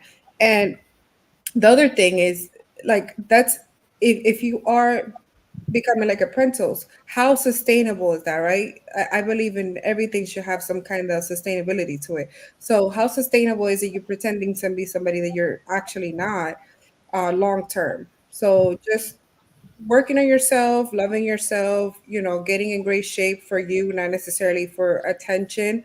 And that person will come. And I mean, I've been single for forever now. I don't care. Like it'll happen when it happens. Right. If it happens, then it happens. All right. Thank you so much, Anna. I pass it to you, Maria. Maria, you want to drop some? Why do you think a lot of these girls and young girls are always attracting the wrong type of attention? For one, and I'm gonna go by the comment that somebody made, Purdy Wilson, that a lot of these young women are not raised to be wives. They're raised to be girlfriends or longtime companions, or just there's no sustainability. Let me use that word.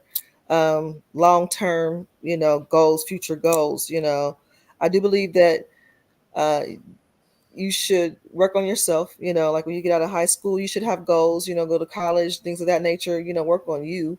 And then, like you said, Anna said, if it happens, the relationship happens along the way, that's wonderful. But I really think, you really should work on you and be a solid you, know who you are, what you value most in life, because I think values have to align more than anything. Often, particularly in my generation, you will see a man that used to be a player or whatever. It was nice looking guy, whatever, and he ends up with some lady that didn't seem so attractive. And if I'm being honest, you would wonder how in the world would he be with somebody like that. He passed up all these other women to be with this lady, and come to find out, she was the wife material he was eventually looking for. He found that common, whatever it was that they had in common. That was the wifey material he was looking for. And she might not have been the best looking or whatever, but she was the one that was compatible with him, and they had been married for years. Nowadays, it's so superficial. I just feel like people are just not looking for a long-term commitment. It's instantaneous. And because you have the internet, the wonderful internet, you have all these options, that you just feel like you're always looking for a constant upgrade. If she's not going to do this, well, I'm going to find one that does.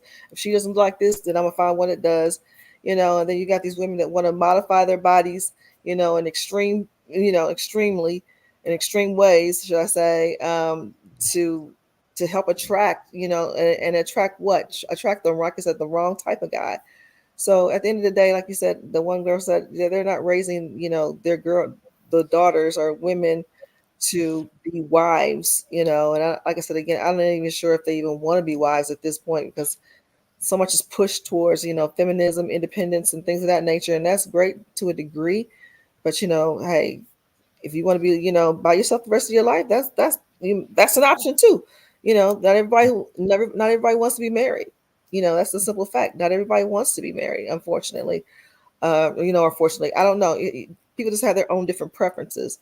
Yeah. But I believe in family. I believe in a family structure, because that's how I was raised. I had a mom, father, in the home most of my life, even though my father, he was a rolling stone, so to speak. But my mother, she was solid. She was committed, and, until the end. So that's the kind of example I saw when I was growing up. But a lot of these people don't see those type of role models in their home.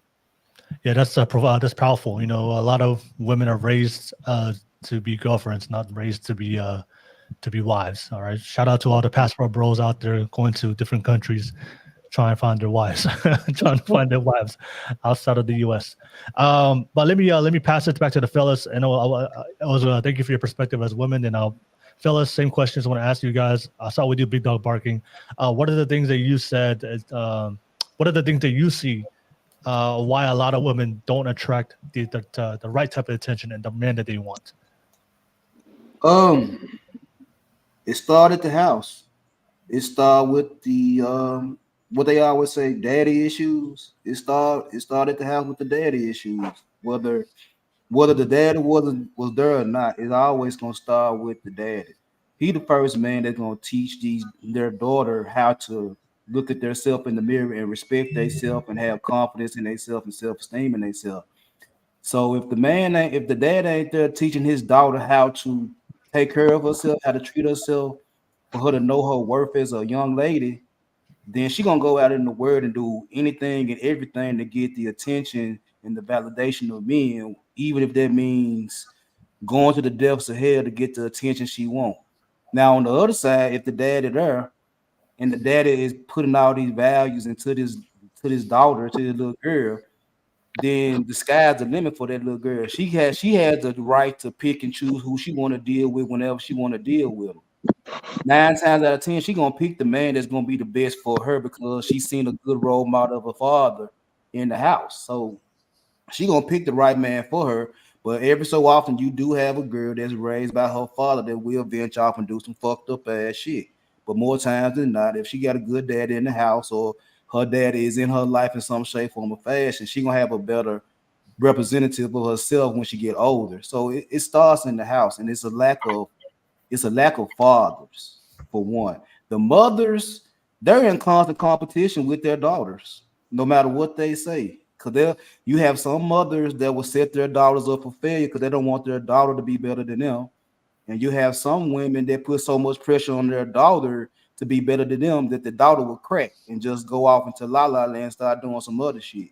But it starts off at the house. So if they got good structure at the house between the mother and the father at the house, then a lot of these women will be all right as they get older. But until we get their family together at the house, you're gonna see a lot of bullshit for the near future. And dropping gems, big dog. Thank you for sharing. Starts at the home and daddy issues. So if you have any daddy issues on the chat, put a 1 on the chat. I'd like to know if any daddy issues out there. But as always, I see Team Peterson on the live chat. I haven't seen you here before, so I don't. Team Peterson, good to see you on the live chat. But we'll keep it moving. I'll pass it to you, Devil, then I'll go to you, Conrad. Devil, what do you think? Why do you think a lot of girls are always attracting? These girls are very attractive, very beautiful, but for some reason they always attract the wrong attention and the men that they don't want. I see. I'm gonna stir the pot a little bit. Stir it. I see a problem in. Well, okay. Yeah, the cause. There are 3 things that contribute to the cause. I see a lot of habits that women have that lead to them raising their standards, and self-improvement is not encouraged. So, like, if you look at, you're fine. If you look at a lot, it's okay. TikTok's the worst, but it is a great example of the direction that society is moving. There's a lot of like bragging about. It's like presenting the highlight reel of your life, or casting yourself as a victim to gains. Like, my man treats me so bad, and then I hear this sob story about how women on TikTok convince some chick that like she's being abused or that her husband's doing X, Y, and Z, because she's comparing her life to the highlight reel of everyone else's lives. That's what social media makes you do. And I think when you get in an echo chamber of people who are having relationship issues, like, it's just going to seem like men are this horrible thing, right? Like, so I think social media is a huge issue, and I don't think this affects men as the same as it affects women, because like, as a man, you learn through rejection early. You learn young if you don't cut the mustard. I'll give 2 funny examples. Like financially, your rank, your title. When you introduce yourself to a guy and he tells you what he does, you're gonna get an idea of like how well he does for himself. And women judge that more than men judge that. Like, at the gym, who's big, who's not. Like, in sports, who performs well, who doesn't. But with women, you don't really. You'll see men. They'll know the next few steps they need to take to be on the next level as a man. But with women, you don't really see. I don't really see women who are like, wash your hands and face. Yeah, I'm fit, but I got a little bit of an attitude problem. And if I want, I know if I want that guy that, like, I gotta fix my attitude. Like, I never see that. Like, and I think that like we need to encourage like I don't know how you encourage that. Honestly, I'll probably get like shot just for saying this, but like, I just feel like men, through constant rejection, they know their rank and they know how to rank up. Whereas women, like, I just see this push for like, here's how I'm a victim, here's how men suck. But like there isn't as much of a culture of self-accountability. Whereas men, like, we get that through rejection, like force fed to us. Issa wanted to say something.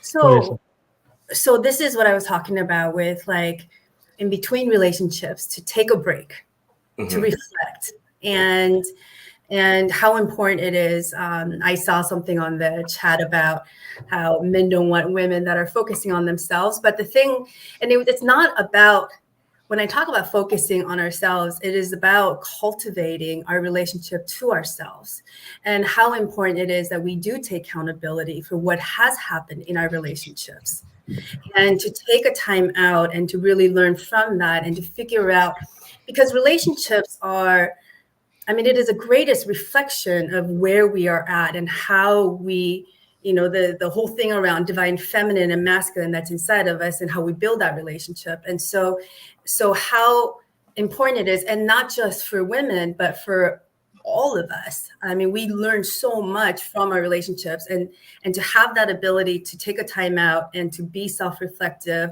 and to take accountability for the things that has happened, and also to learn how to do better next time around.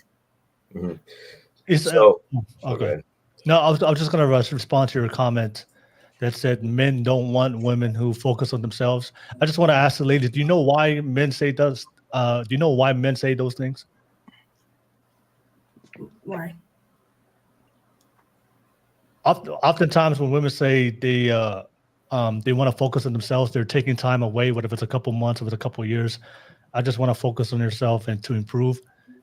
I think the reason why a lot of men have that negative perception is, I don't have a problem with women stepping away and saying, I want to focus on myself. But my question is, are you still sexually active in that focusing on myself period? So a lot of times women would say, I need to take some time away from myself so I can focus on healing from my previous relationships, but they're not celibate. They're still sexually active. During that period, for the men, it's contradictory. You're saying that you're going to take a step back and focus on yourself for these couple of years so I can find a good man, but you're still sexually active, having sex with guys that don't commit to you in your supposedly healing and self-growth stage. So if you're celibate, I can understand it from a logical perspective. That's why for a lot of guys, when they see women saying, I'm going through my healing phase, I'm going through my self-love journey, where we understand that we live in a very sexualized culture, people are still being sexually active, even if you're not in a relationship, even when you're in a relationship. So that's why it comes off very contradictory, very negative from the man's standpoint. That's why a lot of guys find it very negative when girls say, I'm going through my self-healing stage or going through my self-improvement stage. Maria, I saw your face react. Did you want to respond to that?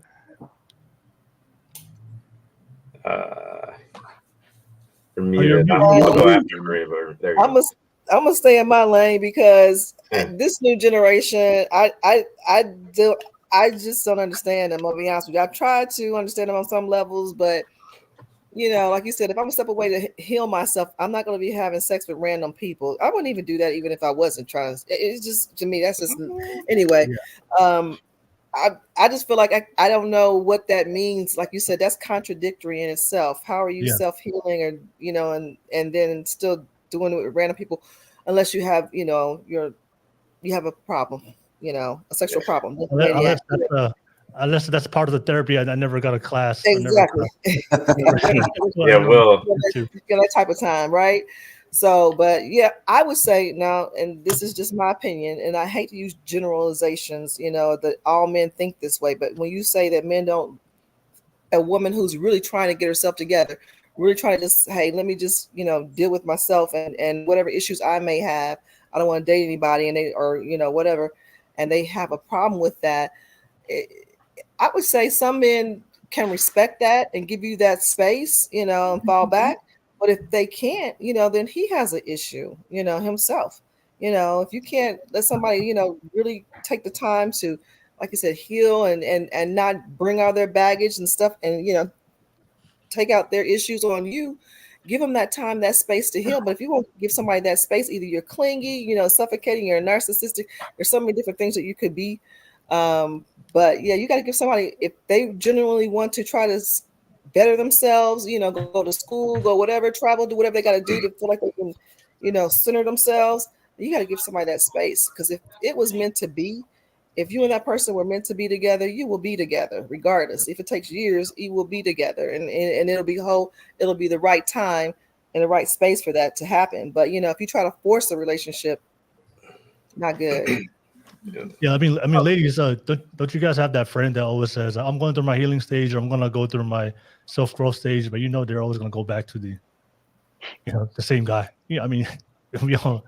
Yeah, well, we jinxed each other. We jinxed each other. We were gonna say the same thing in response to Issa's example. For example, she said it was years. She dated one guy, tall, half Korean, half black guy. But three guys, three dates. But it sounded like it. Oh, 3 dates. Yeah. 3 dates with one guy. Which, my contention is that the generation that's dating now, especially my generation, especially dating for like a family formation, we have a culture of more hedonistic tendencies than yours did. Some partly due to social media, and then partly due to other factors, cultural, etc. But in a more hedonistic generation, when I see girls that say they're doing the exact things that came out of your mouth, maybe coming from someone who's dated one guy in years, it's going to be different from someone who lives in a generation of, free the nipple and how dare you judge me for posting my string bikini pictures. Not all women in my generation are like that, but there are far more than are in your guys' generations. Yes. I'm a 91 baby. That's nothing we're going to argue about. So, Maria, you make a good point, but when I hear those things from women in my generation, I'm not going to be the fool that, okay, she's on a religious journey. Let me just worship the ground she walks. No, I know what happens. I've been to Vegas. I've been that guy sometimes. I've been the guy that found out a week later she had a boyfriend, or, it's, one of the popular terms that you've probably heard that aligns with what we're talking about. The women would say, I'm a born again virgin. I don't know if you heard that. You heard that term before? So that would be abstinence rather than being celibate. Yeah, something like that. Yeah, but it's just one of those terms that from the men's perspective that women would use to say that they're acting better, but in reality they're not really. So the thing is, if you're just gonna be accountable, just say, I had a bad past, but now today I'm deciding that I want a different path. I want a different outcome. I'm choosing not to do the same things or date the same men I did before, and don't make up terms to justify or to make it better the way to justify your past actions. And I think that's what we're talking about. But I'll pass it to Conrad, and then I'll bring it back to the panel. But Conrad, what's your thoughts about what do you see today with women? One of the primary reasons why a lot of women are always attracting the wrong attention and the wrong man. Let's use the example of the law of attraction. Okay, if you consistently are surrounded with the mindset, whether you're a more mature woman or veteran in age, or you are a young impressionable baby in age as a woman, as a young girl, if you are constantly surrounded with the aspect that men are trash, men are only as good as their wallets, I expect this type of date, I expect that type of date, I deserve a relationship, I deserve marriage. I'm just going to tell you the truth. You don't. Okay, you don't deserve it. If you are healing, you better taking care of that stuff by yourself, for yourself, again, by yourself. Okay, as a man, I was raised, and this is what I love about being Jamaican, because guess what? You grew up out of the womb with your mother telling you exactly where you stood on the manship totem pole. If you couldn't wipe a floor, if you couldn't do any type of dishes or cooking or rake the yard or shovel the snow, they would tell you, oh, you're feeble, you're weak. So you intrinsically understood that a man has to do, and you have to be able to do. Young ladies, if you're ever going to watch this episode, wherever you are, a relationship is not owed to you, right? And second thing, men are not wallets. They're not an experience. This is why you guys keep getting used. This is why you guys kept getting treated bad and attracting the guys that you don't want, but you really, or you think you want, but then you find out that you don't want. But when are you finding out? When there's an exchange of everybody's using each other. So you're using me for my wallet. I'm using you for your body. Don't complain after it. Go home, sop your tears, and go out with your girlfriends, have a sangria or something. Don't get on TikTok and do a bunch of lies or tell a bunch of stupidness because you had an inflated sense of ego. Stop lying to yourselves. Nobody's owed, no man, no woman on this earth is owed a relationship. Women attract the wrong men because they feel like they're owed this stuff because you went to school and you passed grade school by yourself and you went to college by yourself and your name by yourself is on your degree. Guess what? It's adulthood. It's not some magical crown that you get to wear because it's adulthood. Take care of your life. That's number one. Respect men the same way you want men to respect you. There is a law of attraction there. If you consistently go around as a woman thinking that men are trash, men are only as good as their money or as good as they're tall or as good as their fit or good as that, guess what? You're going to definitely beat a man and attract all the men. Women are only as good as their body. I'm only going to entertain her as long as she can spread her legs, such and forth and such and forth. And the cycle will continue. Lastly, your healing, yes, it's 100% for you. But as I think we've all mentioned in some way, shape, or form, heal the right way. There's a wrong way to claim that you're healing, or I should say the hypocritical way to say that you're healing. And then there's a right way. The right way to the right way to see that you're healing is, I think we've all alluded to it in some form or another, is to actually be away, not just from entertaining men sexually, just because you can and it's socially acceptable in these times, even though the women that are lying to you women about this don't want to do it and they don't do it. I don't cook, I don't clean. We saw a video with a broom. So like clearly you need to stop following the women who are saying these things to you, first of all. And men are not a business. You can't run men. The men that you think you can run, they're going to turn around and you're going to meet the worst parts of a man. And as a father, I'm saying this in love to all women everywhere that watch this. Trust me, you don't want no parts of this. Second of all, or lastly, I'll just land it here. Make sure you carry yourself with reverence, which means you're going to have to, as women, you're going to have to be comfortable with not being part of the crowd. I'm sorry. You can't sit there and want to be a trophy wife and want to be a stay-at-home wife. And then at the same time, you want to be Cardi B and you want to be Beyonce. It doesn't work like that.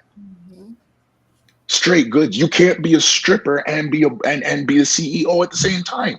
You're not going to be every man's wife. And the man that you want, he's not going to commit to that. Why? Because he stands on foundation, and his foundation, he's not going to compromise that for you. He will definitely call you at 12 o'clock at midnight and make sure you're out of the house at 2 a.m. But he is not putting a ring. You are not going home to his family, and you're not owed that. Men, we know this. So women in love, everywhere you see this, carry yourself with reverence. Men are not a wallet. We're not some toys. We're not some life experience. You're not owed a relationship. You don't deserve that. It's by grace and mercy that you even are able to meet a man that would love you enough to say, hey, babe, you don't got to work no more. I land my plane there. All right. Thank you so much. All right. Conrad, cooking right now. Conrad, I think somebody said Conrad's the head chef in the restaurant right now. All right. So, but pass it back. We all had a chance. I just want to pass it back to the panel. Did anybody want to respond to anybody? We all just shared some strong opinions of how we feel about why a lot of women are behaving and thinking in a way that's causing them to attract the wrong attention or the wrong type of men. Does everybody agree, or does anybody want to push back on a lot of the things that were said right now? Anna, you raise your hand. Go ahead, Anna. Yeah, I agree. I just want to say it's 12 o'clock here, my time. So I'd like to say thank you for this, and hopefully I'll finish watching whatever you guys else continue. But thank you for having me here. I appreciate it. It was a good talk. All right, thank you so much, Anna. All right, but does anybody want to respond to what everybody just said? I just agree with Conrad. A lot of the times I've told my friends, accountability. You chose that man.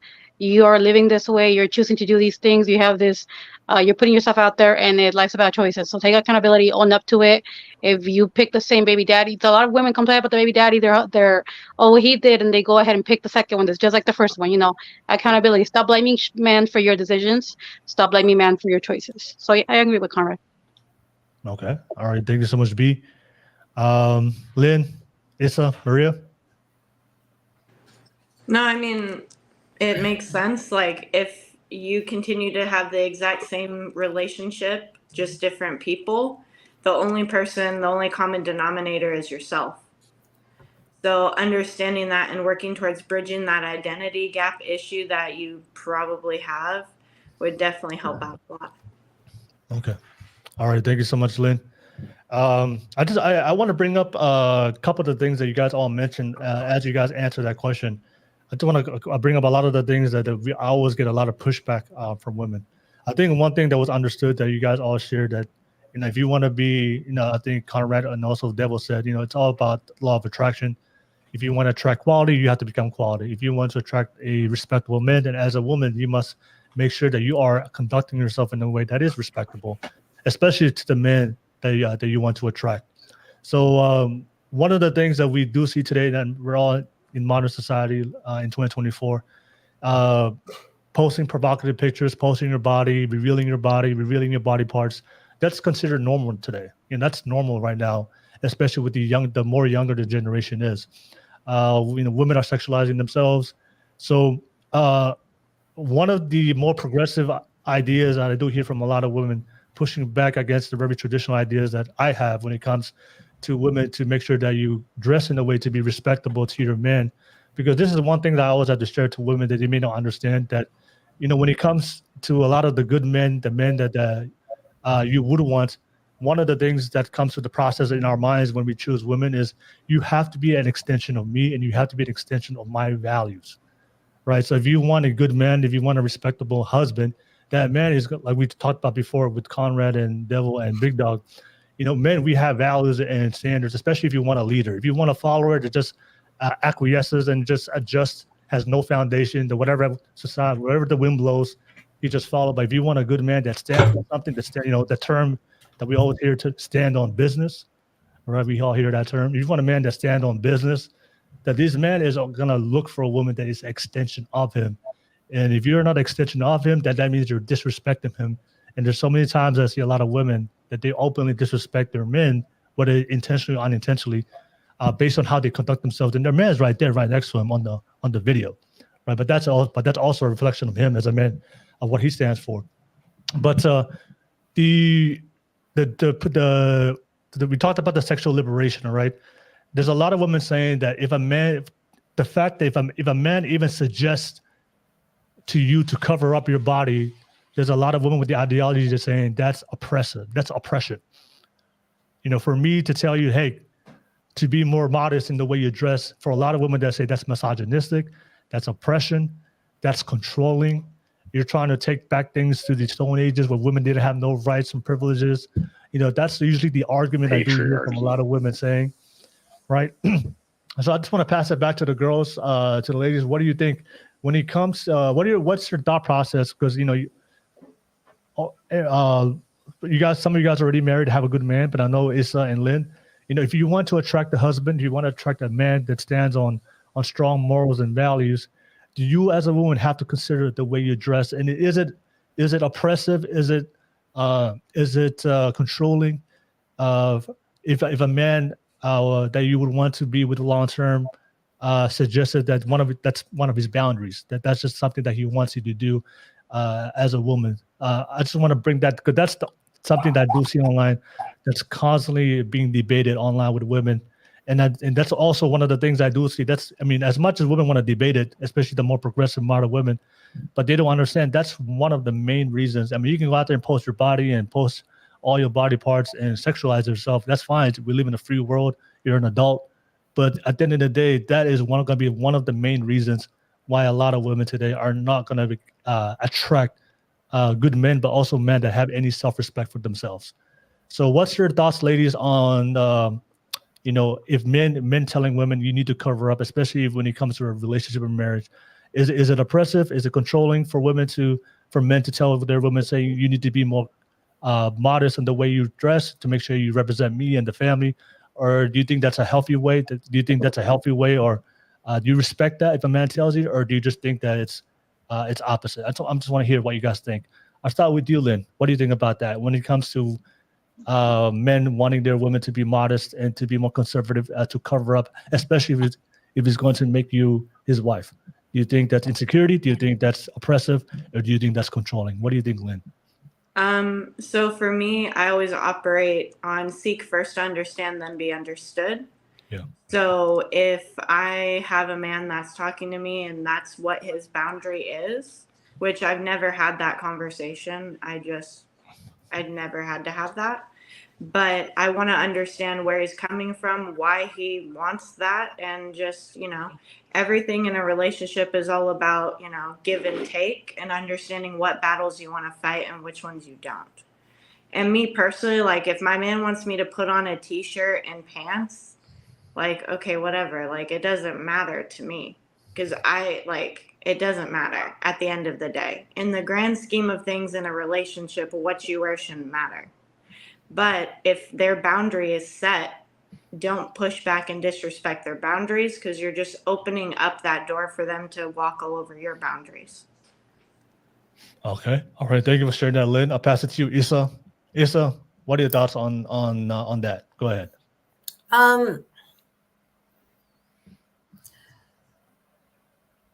I definitely don't like to be told what to do around what I should wear. But for me, though, it's always been important to dress in a way that commands respect. So that's always been a big priority for me. And then as something that I'm also teaching my daughter, we went to New York City last spring, a year ago, and she's just discovering her own sexual value out in the world. And she was wearing something that I found to be incredibly inappropriate to be walking out in the public. And we got in a huge fight over it. And she was telling me that it's her fashion expression. And I was telling her that it's not respectful to dress like that around your parents, and also that when we're walking down the street, the kind of attention that you are attracting is not the kind of attention that you want. And so it is what I would wish is that for women to understand that sexiness can be expressed in so many different ways without showing all of our body parts. But also at the same time, I do want to be careful because I respect however ways that women do want to dress out in the world. And so, but for me is that I'm all about presenting myself in a way that is respectful to my children, to the man that I'm with, with my parents, or, that it is a really important expression to show self-respect. Okay. All right. Thank you. And then Issa, just a quick question to you before I pass it to Maria. I know you said that you don't like to be told what to wear, correct? Yeah. Yeah. So I've just for the sake of the question, on the context, I'm not talking about like the weirdo or a random man, a random stranger, but I'm just talking about if you're with a good man, a good husband, that is a good leader in your household. Would you have a problem with him? And I had one. I had a really, really good ex-husband, and he did tell me that one time my shorts was too short. Okay. And he asked that I wouldn't wear shorts that short. And with him, the way that he asked was not. It didn't feel controlling. It felt like it was a request, and it was and I was actually fine with that. Okay. All right. Yeah. I just wanted to make sure, because sometimes when women say, I don't want people to tell me what to do, I always have to remind them. I'm not talking about like a random stranger. A random stranger told you, your your shorts are too short, you wouldn't care. But if this is the man you have kids with, this is the man that's your husband, that's a leader, I think it's a different type of respect. All right. Okay, thank you so much. I'll pass it to you, Maria. Maria, what's your thoughts on the men having standards on what women wear? Is that controlling and oppressive, or that's just the normal understanding of respecting each other's boundaries?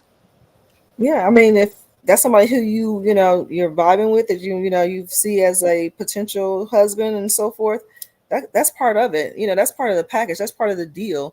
If you want to make a man, if you want a true man, like you said, a man, not one of these, just I want a man who's going to lead, who's going to be the lead in my home, then I'm going to respect him and, act accordingly. If he doesn't feel like whatever I'm wearing, because that's for his private viewing at this point. Because, I'm making a commitment to this, to whomever my partner is, that, that we're one now, we're on the same page now. And if it's something that he doesn't like, doesn't want to see me wear, and he feels like it's too revealing, then I want to change it. I would hope the same thing for him, because I mean, if I have a fashion sense too, I'm like, I don't want you to wear that, not that it may be, too revealing or whatever, that it may not just look good to me. And that's kind of how we vibe. But yeah, that goes along with the package in terms of, like I said, I want my husband, he's a man.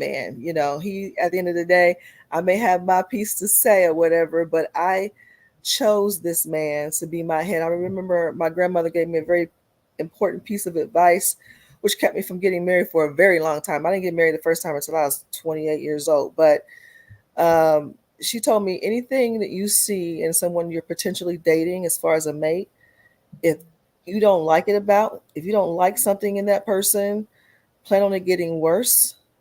If you can't stand it now, you're not going to be able to stand it once you get married. So, you need to take in consideration, basically, red flags. You see any red flags now before you're married to that person, don't think you're going to change him just because you sign a piece of paper or you're married. That's not going to change. So if you see those red flags now, this is going to be the red flag once you get, over, you jump the broom. So it kept me from getting married to a lot of people, especially like when it comes to jealousy and things of that nature. When I saw those kind of signs creeping up in the individual I was dating, it was a done deal. I would never be married to somebody who was very insecure and jealous. It gets worse, way worse once you marry somebody. So I cut it out then. But my husband's not that kind of person. He's not insecure or jealous like that. But if there was something I was wearing that he didn't think was, something appropriate, I would have no problem changing. All right, no problem. Thank you so much for sharing that, Maria. And just a response to both Isa and Maria. I know you brought up the fashion. That's often a response I do hear from a lot of women defending the reason why they post a lot of provocative pictures is fashion. But I think there's a difference between fashion and being classy. You can be fashionable and classy, but that doesn't mean you like being naked, and showing your body online. So I think they've crossed the line and created a new definition, because fashion, you can be beautiful. I do believe in fashion. I do believe in swag. I do believe in looking good. What's that Deion Sanders saying? You dress good, you feel good, and you play good. All right. But that doesn't mean being naked. And I think there's a classy way of doing things, and you can still have swag, you can still have fashion, you can still look good, but not crossing boundaries of being naked. That's not fashion. That's not swag. Well, it's I feel like whatever you dress in, that's the kind of bait. It's basically you like, fish on a hook or whatever. However you want to bait yourself, however you want to present yourself. If you want to present yourself in a classy, sophisticated outfit, that's the kind of guy you'll attract. But if you dress yourself in something skimpy, revealing and so forth, that's the kind of guy you attract. It's basically what you're going to use as far as bait, what you're looking for. Facts. All right, thank you for sharing that to Maria. Let me pass it to the fellas. Start with you, Big Dog. Big Dog, what's your take? Your husband. You may be married for a long time. What's your take on women saying that it's oppressive, controlling for a man to tell them how to dress, especially in the context of a long-term marriage, and them wanting a husband? Man, Will, I'm gonna be honest with you, man.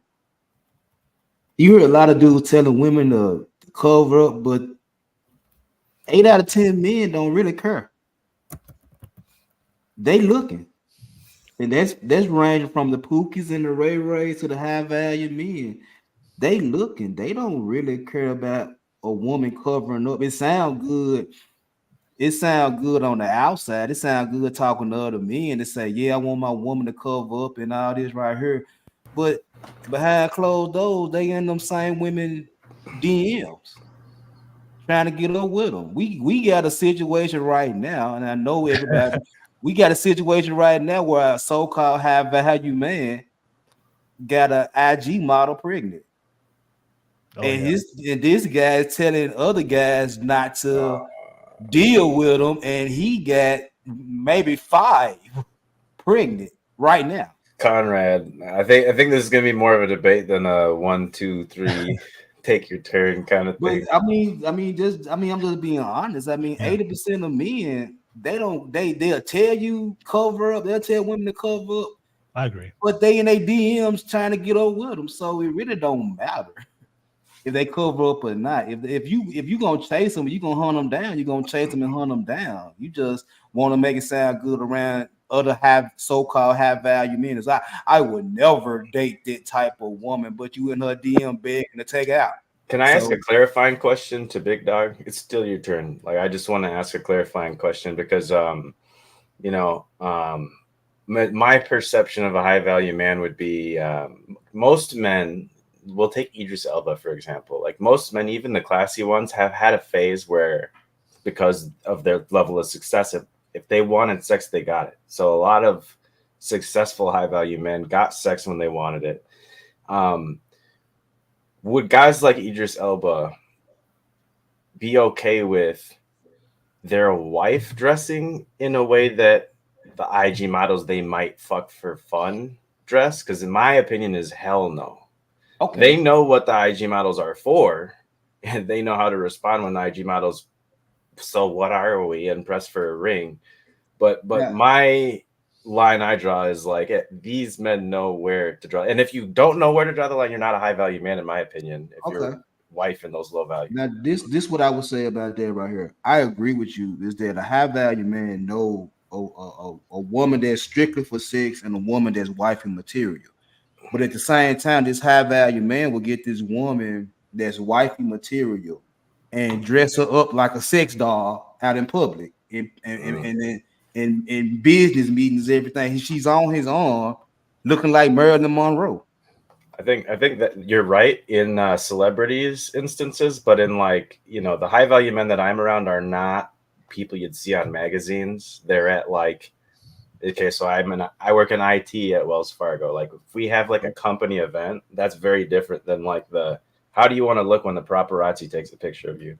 So I think most of the people we see might be a little bit more exaggerated, but I do agree there are people like Rihanna, for example, that ended up with the Russell, what's his name? I almost said Russell Westbrook. Sierra, yeah, no, but it's Russell something. Russell Wilson, yeah. Like, you might see women like that dressing in ways that most men of means would not want there, but she also has an element of sexuality, in her music and her art. But I just wanted to make sure we drew a line there. I don't think I'd sit in really. I wouldn't call myself a high value man because I'm always striving to be more. And I just don't think it's like calling yourself an alpha. It's more for the other people to decide. Devil, what's your definition? Why don't you call yourself a high value man? What's your definition? What's your definition? I just think that I've always tried to maintain a mindset that will keep me investing in myself, and I've always thought that despite never really having a problem with women, I've always told myself that I want my future wife to have a better man than I am now, and that's kept me investing in myself. Right? Do you have high standards for yourself as a man? Yeah. Do you hold yourself accountable to those standards? Yeah, I've not perfectly, for example. Not most of the time you do. Yeah, I'm pretty hard on myself. I was. Yeah, I would consider you a high value man. For me, I don't think high value has nothing to do with your money, because there's a lot of guys out there who are financially successful, especially the guy that Big Dog's talking about. Yeah, the guys that have the high value man's mindset, usually money's not too much of an issue. Yeah. I think for me, it's the moral character that the qualities that you have to get that byproduct or outcomes of success. If you have those strong standards, you keep to it for the most part, I think that determines your high value. But let me pass it to Conrad, and I'll come back to the full panel, and we can have an open. And I know B, and I'll come back to you, B, because I know you didn't get a chance to respond. But Conrad, same question to you. What's your thoughts on women saying it's controlling, it's insecure, and it's oppressive for men to have standards on how women dress on their body? Okay. Well, I look at it like this, right? When I was single, the only thing I could control was my life. When I approach a woman and she decides to acquiesce to my advance for her to be somewhat of a girlfriend at that stage, I've already vetted her on certain things that I've never had to ask her about. A standard of mine was, if I have to tell you how to dress around me, or when you're not around me, you're not a girlfriend to me. And it's not negotiable. No offense, honey, but I really like you. I understand that. And you know what? You're an awesome person, and you're really going to be a great girlfriend, just not for me. Why? Well, can I tell you to go put on some clothes right now? Well, what's wrong with it? This is exactly why me and you are not going to work, because you want me to tell you why. Ladies, again, I say this, understand, when you walk beside a man, and I'm going to say this specifically to this, a relationship, a marriage is for legacy. It's not an accessory. And so when we men look to advance to the next level, when I was looking for my wife, she was nothing compared to the other girls I dated. She was nothing compared to the girls who found me attractive. And she was definitely nothing compared to the girls that I hated. I've never had to tell my wife to cover up when we've gone on vacation, when it's 100 degrees out here in Canada during the summer. I've never had to tell her how to dress. I've never had to tell her, take off this, put on this, cover that. She knows how to adorn herself because she understands who I am, and she understands what my mission is. And so because she's understood that from when we were dating, I never had to address that. Besides, I also weeded her out from the field. So I didn't pick the woman or any of the women that I knew I was going to have to deal with that with. I think somebody mentioned it already about, Maria mentioned it about red flags early are going to be red flags later. And if I can't deal with it now, I definitely can't deal with it later. Most men need to reconcile that, right? And what women need to reconcile is, yes, there are men that are going to lie to you, and they're not going to tell you that they only want sex from you. You've got to understand that if your pictures on your Instagram or your own OnlyFans or wherever you have it, your Facebook, your Twitter, TikTok, if they are comparable to porno, you are in the sex only category. Just because he lies to you and tells you something different doesn't mean it's not true. Now, for the men, when these women approach us and tell us that they're going to be the perfect girlfriend or the perfect wife, I'm sorry, you're not. This is the thing.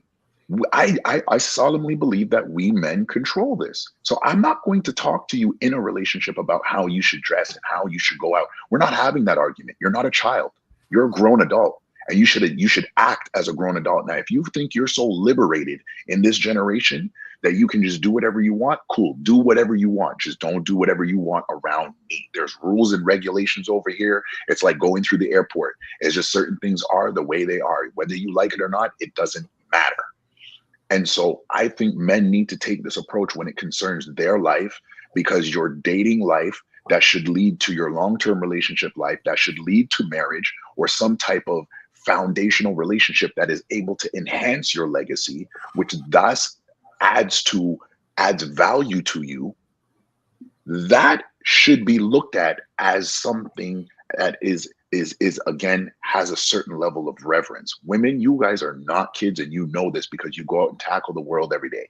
So to sit there and wait until you get a relationship or get a man that you think you like or you think you want him to be the husband, to wait for him to sit there and tell you you shouldn't do this so you can turn around and tell him he's controlling. No, you're childish.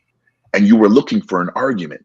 So you need to separate yourself from him and really see what matters to you and find the man that is okay with the way you handle business, instead of getting somebody who's built a business and who's going to really change those rules up to you. It doesn't really work like that. And I think this is where sometimes men and women really have a lack of transparency. Again, I will say, men, all we've got to do, hey, honey, you are so beautiful, but no, I really like you and we can chill for tonight, but no. Like, I don't understand. It's not even about the high value man, the low value man, no options, incel, none of that. Women outnumber us. I hate to say it like this, but we need to remember just basic things. We are outnumbered by women. If she won't acquiesce, there's no argument. Honey, you are beautiful the way you are. God bless you. I'm moving on in the next direction. And you ain't got to change who you are for nobody. But you definitely ain't going to do that beside me. And we can be friends. Man, if we friends, man, I could go on, but I land my plane. All right, Conrad. All right, thank you so much for sharing that, Conrad. I'll pass it to you, B, because I know you didn't get a chance to respond. But yeah, what's your thoughts from your perspective? Women saying that if a man has standards or boundaries on the way she dresses, especially if this is a man that's looking for something long term, he wants a wife, he's looking for marriage. A lot of women are saying, especially today, that he's controlling, he's oppressive, that's he's toxic. What do you think? What's your response to that? Yeah, so from a young age, my dad was very strict on my clothing. He was like, you're showing this, or you don't want to look a certain way. You know, there's guys out there that were going to judge you, that were going to look at you. So from a young age, I was always pretty covered. When I got older and I started hanging around a group of friends, they were like, well, your man's trying to control you, and he's controlling you. But then, you know, sometimes you look at people and you're like, well, I'm not listening to these single people anymore. You know, I'm going to listen to somebody that's in a relationship. I'm not going to say my husband hasn't. He thinks I'm a very sexy, attractive woman. But there has been times where, you know, those shorts are a little too short. That dress is a little too short. I'm looking in the mirror, and in my head, obviously those little voices in your head from he's trying to control you. Then you got to remember, like, are my friends really worth my like my friends or my marriage? You know, you look at yourself and you're like, you know what, maybe he's right. You know, how are you presenting yourself out there to? They say you're a reflection of your man. You know, and he obviously, I have 4 kids and I have boys, so they're there looking at me and the way I'm dressed, and I have a daughter as well. So, you know, I got to set an example for my children as well. Yeah. And also, just to add on to what you said, B, I think sometimes when we have this conversation about the way women dress, especially if you're talking about a wife, you know, usually there's a lot of individual points. But one thing that we forget in the conversation is how the way the behaviors that we conduct ourselves as parents, how does that affect our kids? Yeah, you know, so definitely. I see a lot of women defending OnlyFans. I see a lot of women defending promiscuity, defending sexualization. But the one thing I always say is, I have to remind them, when we talk about these things, this is not talking about just individually. We're talking about a family. And that's why Conrad and a lot of people have strong opinions, because the very things that we do is going to have an impact on our kids. And sometimes the things, you know, if you're a bad parent, I think I was in sales. What was it? There's a saying that they will always say that when it comes to sales and training and learning from your leaders, your people will only learn 50% of your good habits, but they will always learn 100% of your bad habits. And I think as kids, it shows that the way you know kids are, especially as parents, you know, they're going to pick up half the things that we do good, but every single thing that we fail on and we do bad as parents, they will always 100% pick on. And a lot of times we have conversations about dressing provocatively, you know, being half naked. Are those the really things that we want our daughters, you know, to follow? Definitely. Like, when you have that conversation, and then when you ask that question generally to these women, are like, do you really want your daughter to go down the lane of OnlyFans or sexualization themselves or posting their bodies online? Because that's what they're going to do if they see that example from you as a mother. So for me as a boy, as a man, the way I live my life, I always try to live my life the way that my son would look up to. So I don't act in a way that doesn't go against the very things that I would prefer my son to act upon. And I think as a man, and I think Conrad brought about legacy, you know, if we're going to build a great legacy and a great family, then we should find people that aligns with the very things that not only benefit ourselves in a relationship, but also gives our kids the best life possible and put them in the best situation by replicating and imitating us. So sometimes I just see sometimes we just forget the children component because I want to do this, I want to do this, I want to do this, but in a relationship, it's not about you anymore. It's about it's about a family. How does that affect the family? So if your individual needs is going against, is affecting the family in a negative way, especially the children, then I think a lot of times I see, and I hate to say this, I just see a lot of selfish people. You care more yourself, more about your kids. And I see this a lot, especially on TikTok. You guys are all on TikTok. I see women defending all these things, but I'm like, man, if you know, there was this video of this kid that got bullied because his mom was an OnlyFans model, right? Everybody had the videos, everybody had those pictures, but you know, that's the society we live in. But you know, your kids are gonna. That's the generation of kids today being raised with a lot of women who think this way. There's going to be a negative impact, and now they have to deal with that in school. It will. Then you see the mom saying it's a bullying problem, like they don't like it's the 11-year-olds. It's the bully's fault. It's the bully's fault for bullying him. How did the parents let them get access? How dare they? I know you wanted to add something. You go ahead. I was going to respond to what you just said, but I forgot. So let me go ahead. I wanted to ask a question, and let's just say all the women you're in relationships, right? Let's say you're a model or whatever, or for the women that are, you know, really gifted in their pulchritude. I wonder if they send their man that same level of picture. Like he's out working, he's in construction, office, business meeting, he's grinding. Do you send your man that voluptuous, vivacious picture, the same one you post on your Instagram? That's the one thing I've always asked, because I'm just like, yo, you're talking about your man being insecure with the way you show your body. You're willing to, well, it's my body, it's my choice, it's my life. You don't try to control me. I have to log on to your Instagram with the rest of the world, even though I'm going to see you home later. I'm in the office and you can't send me a picture. You on Instagram, towel half down, cleavage out, little panty that you got from Victoria's Secret, and you put that on Instagram before you send it to me. Like that's the thing that I don't understand. How are you going to enhance? You think Instagram going to enhance your relationship? And not the ladies necessarily on the chat, but like if you guys want to respond to this, I've never understood that. Why do ladies sit there and stick up for the rest of the world? They have a right to look at me. I have a right to post it. But your man, he can't get a nipple slip. He can't get a thirst trap to his phone. He can't get a little video of you in the shower, half steamy, half naked. And then you wonder why he has a problem with it. He's got to log on to your Instagram like the rest of the world, like he's some beta trying to jump in your DMs, and that's your man. That's why he has a problem with it. You're in a relationship with that man, treating him like he's the simp in your DM. I got to log. I'm in the office killing it.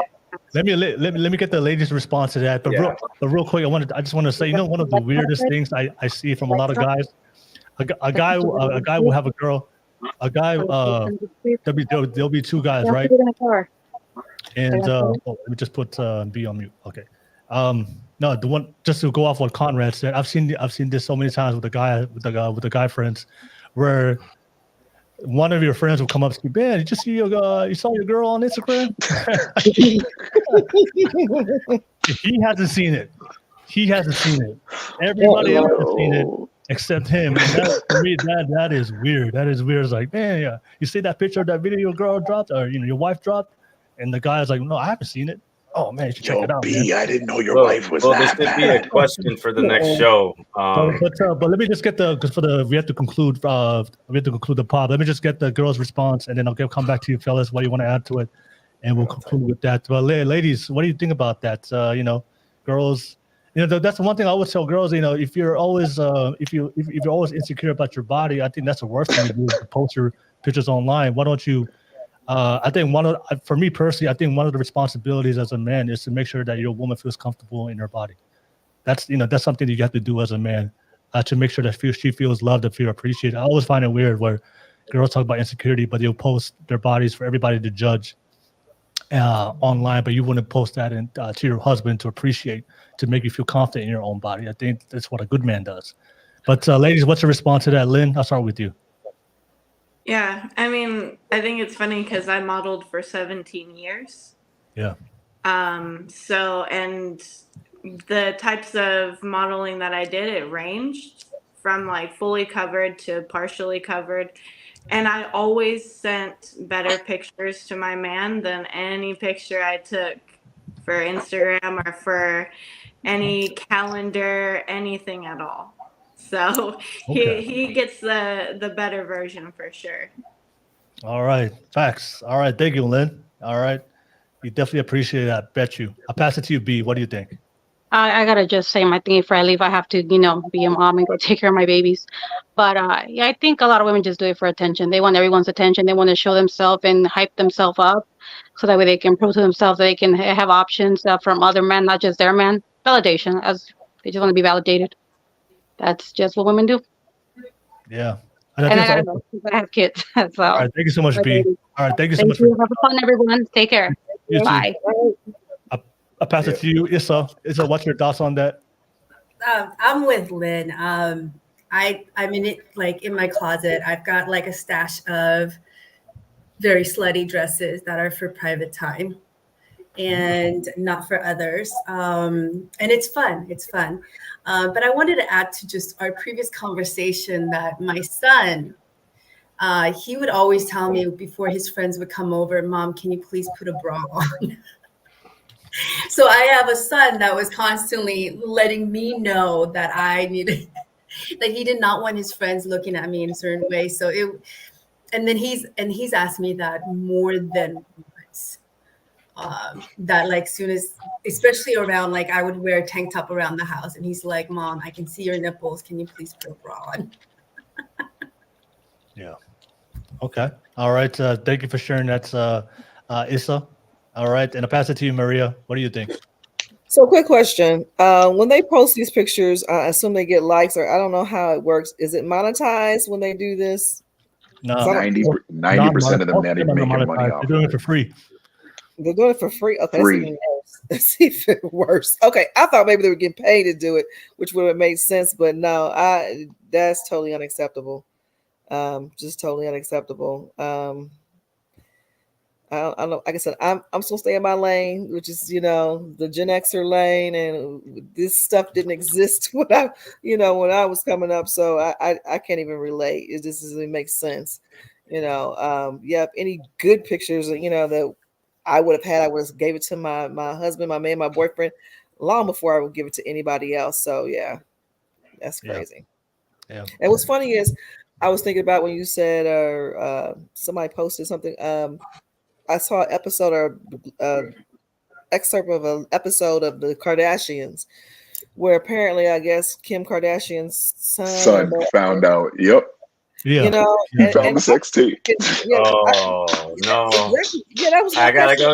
Let me open a tab. I gotta go on YouTube now and see what happens. She cried, right? Bro, she was crying. Yeah, she was upset about it. God. I'm thinking, you didn't think that was not going to catch up with you?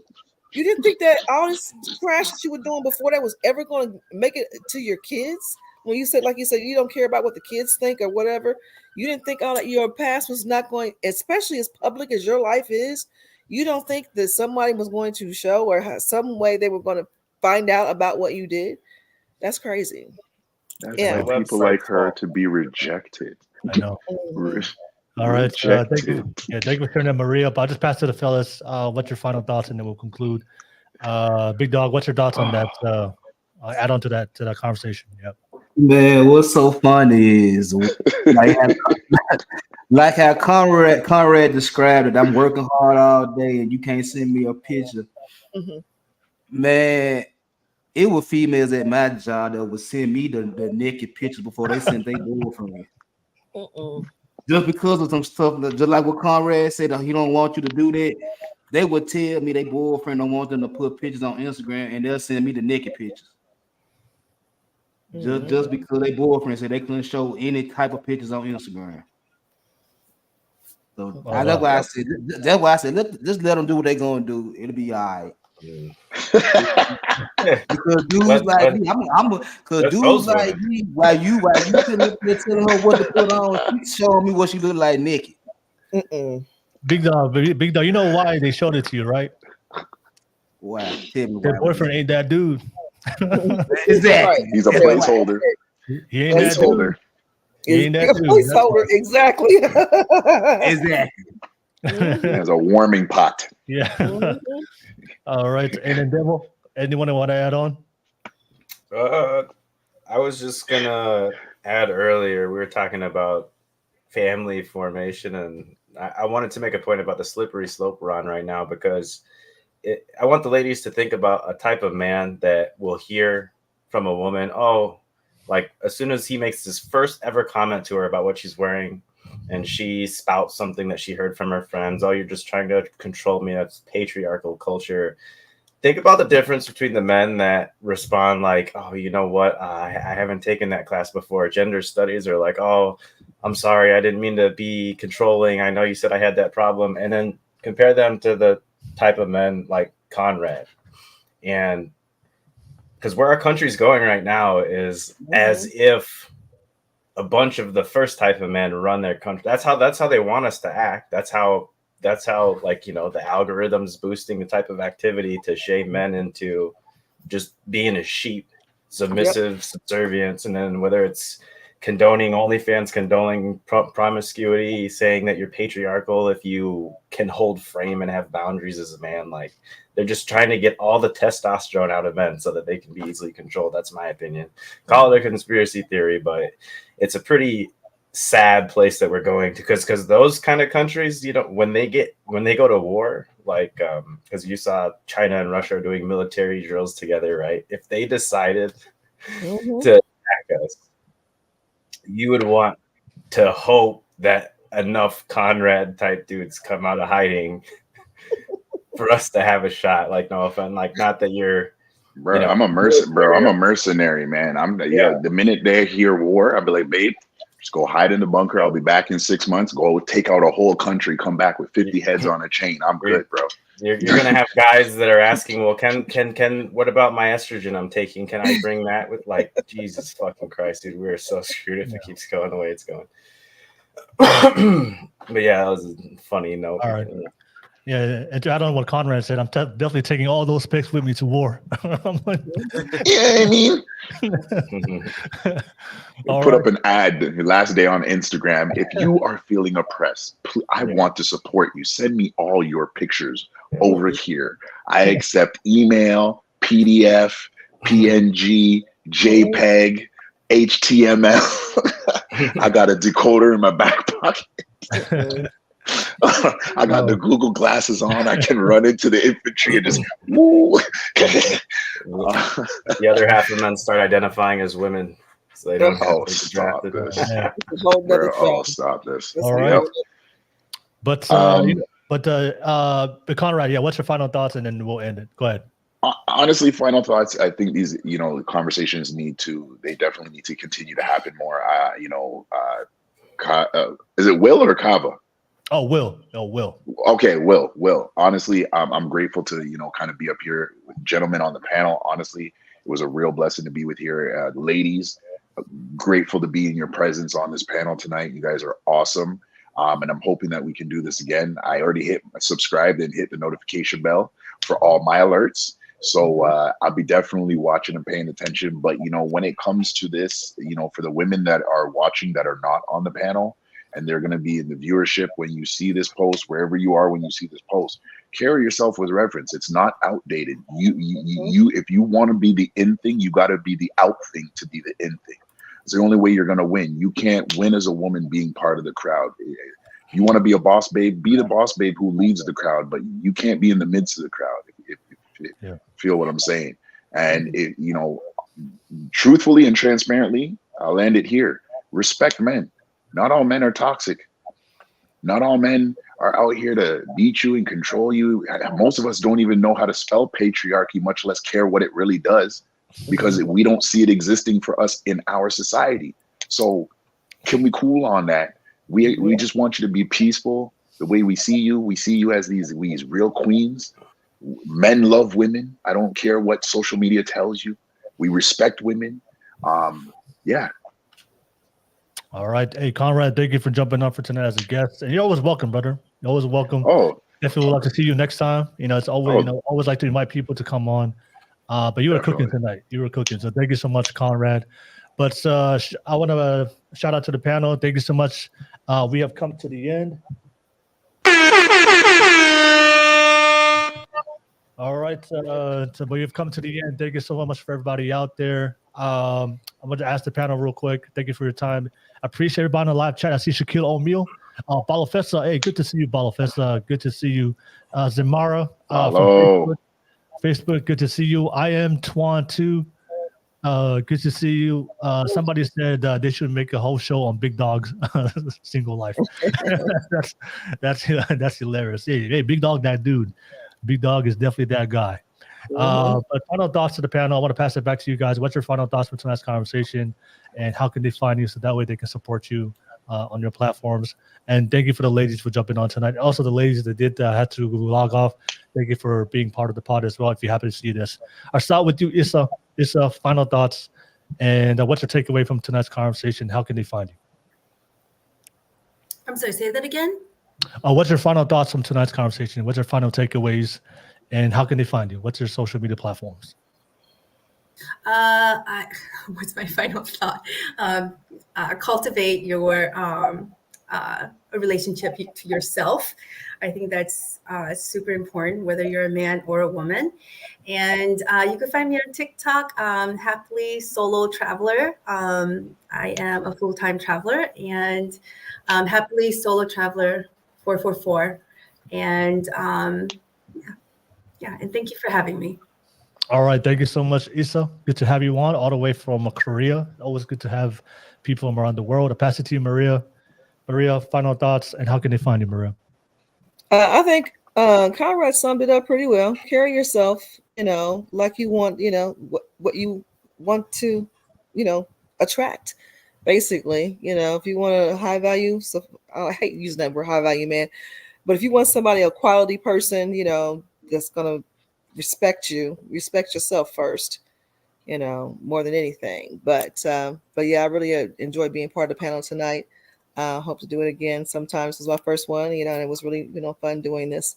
And I'm basically on TikTok. I don't really post any content. I pretty much watch and view, all the content. But I'm at Asher Ranch, or Asher 618 on TikTok. But yeah, I appreciate being on here tonight. Good to have you, Maria. Definitely appreciate your perspective. Pass it to Lynn. Lynn, I know that you're smiling a lot on the pod, just digesting everything that was said. But Lynn, definitely appreciate you tonight. What's your final thoughts, and how can they find you, Lynn? Yeah, I mean, I really appreciate being here and just hearing everyone's thoughts and everything. Especially everyone's a lot older than me, so I really like understanding what's kind of ahead. As far as my final thoughts, is just understanding that a new relationship is not a hobby, and it's not something to take lightly. It's something that you need to, have those hard conversations before you decide to take things further. And then as far as my socials go, you can definitely find me on TikTok. It's Lynn Cheyenne with a fire emoji. And then my Instagram is LynnCheyenne_2.0. All right. Appreciate you, Lynn. Thank you so much. Thank you, ladies. Pass it to the fellas. Big Dog, as always, definitely appreciate you jumping on. Final thoughts. How can they find you, Big Dog? Oh, my bad. As usual, Will, I appreciate you inviting me to the show. You know what I'm saying? I always appreciate that invite. To the panel, I appreciate the conversation. You know what I'm saying? It was interesting. I can say the most. But ladies, to all the single ladies out there, men love y'all. We love y'all. We love y'all. Y'all ain't gotta do too much to get no man attention. Just do you. Just breathe. Just breathe and comb your hair. Everything will be just breathe and comb your hair, and everything will be all right. And just work on, like I said, just work on getting that respect from the men, because we will respect you if you respect yourself. And if you're looking for me, you can find me on YouTube, Big Dog Barking. That's my primary social media. And I'm on Instagram, Big Dog Barking _ between big and dog and barking. So yeah, I'm on Instagram and YouTube. So if you want to find me, hit me up on YouTube or Instagram. All right. Thank you so much, Big Dog. Ladies, a lot of hope for you guys. Just breathe. Just breathe. You good. Just You breathe. good. And comb your hair. All right. Devil, final thoughts. How can they find you? Yeah, they could probably find me here next time. It's always a good time, man. Thanks for having me on. I'm on Instagram at Devil's Advocate 304. Not really too active on social media, but I do, just like Maria said, I like to watch. I like a good meme, it's like my generation's sense of humor. That's the one positive thing about social media. The memes are on point sometimes, whether they're politics or clips of comedians. But yeah, no, thanks for having me, man. I appreciate it. Thank you so much, Devil. And then last but not least, Conrad, I know you're ready to take your final thoughts. And you want to add on real quick, and we'll end it off there. Ladies, you are beautiful, but don't prostitute yourselves. Okay, rejection season coming. Otherwise, from that, you can find me. My real name's Conrad, but on all platforms: YouTube, Instagram, Facebook, Twitter or X, Threads at @TheRealReal_SCE. Find me, follow, let's link up. Will, oh my days, you are awesome, brothers. You're awesome, ladies. You are all awesome, and I definitely want to be here for the next conversation. I will definitely be pushing my peoples to all of your platforms. And Lynn, keep combing your hair. All right. As always, appreciate you guys. Thank you so much, everybody that watched the entire stream. Some of you guys watched the entire stream. Thank you so much for the support. You guys already know, if you see value in the content, the best way to support is smash that like and subscribe button so you get notified when we do go live next week. Next week, have a new panel, new topic. Always appreciate you guys. But I see you guys next time. Everybody on the show, on the panel. You guys have a great night. Peace, y'all. Salute. Peace out. Have a good night, y'all. Peace. Peace.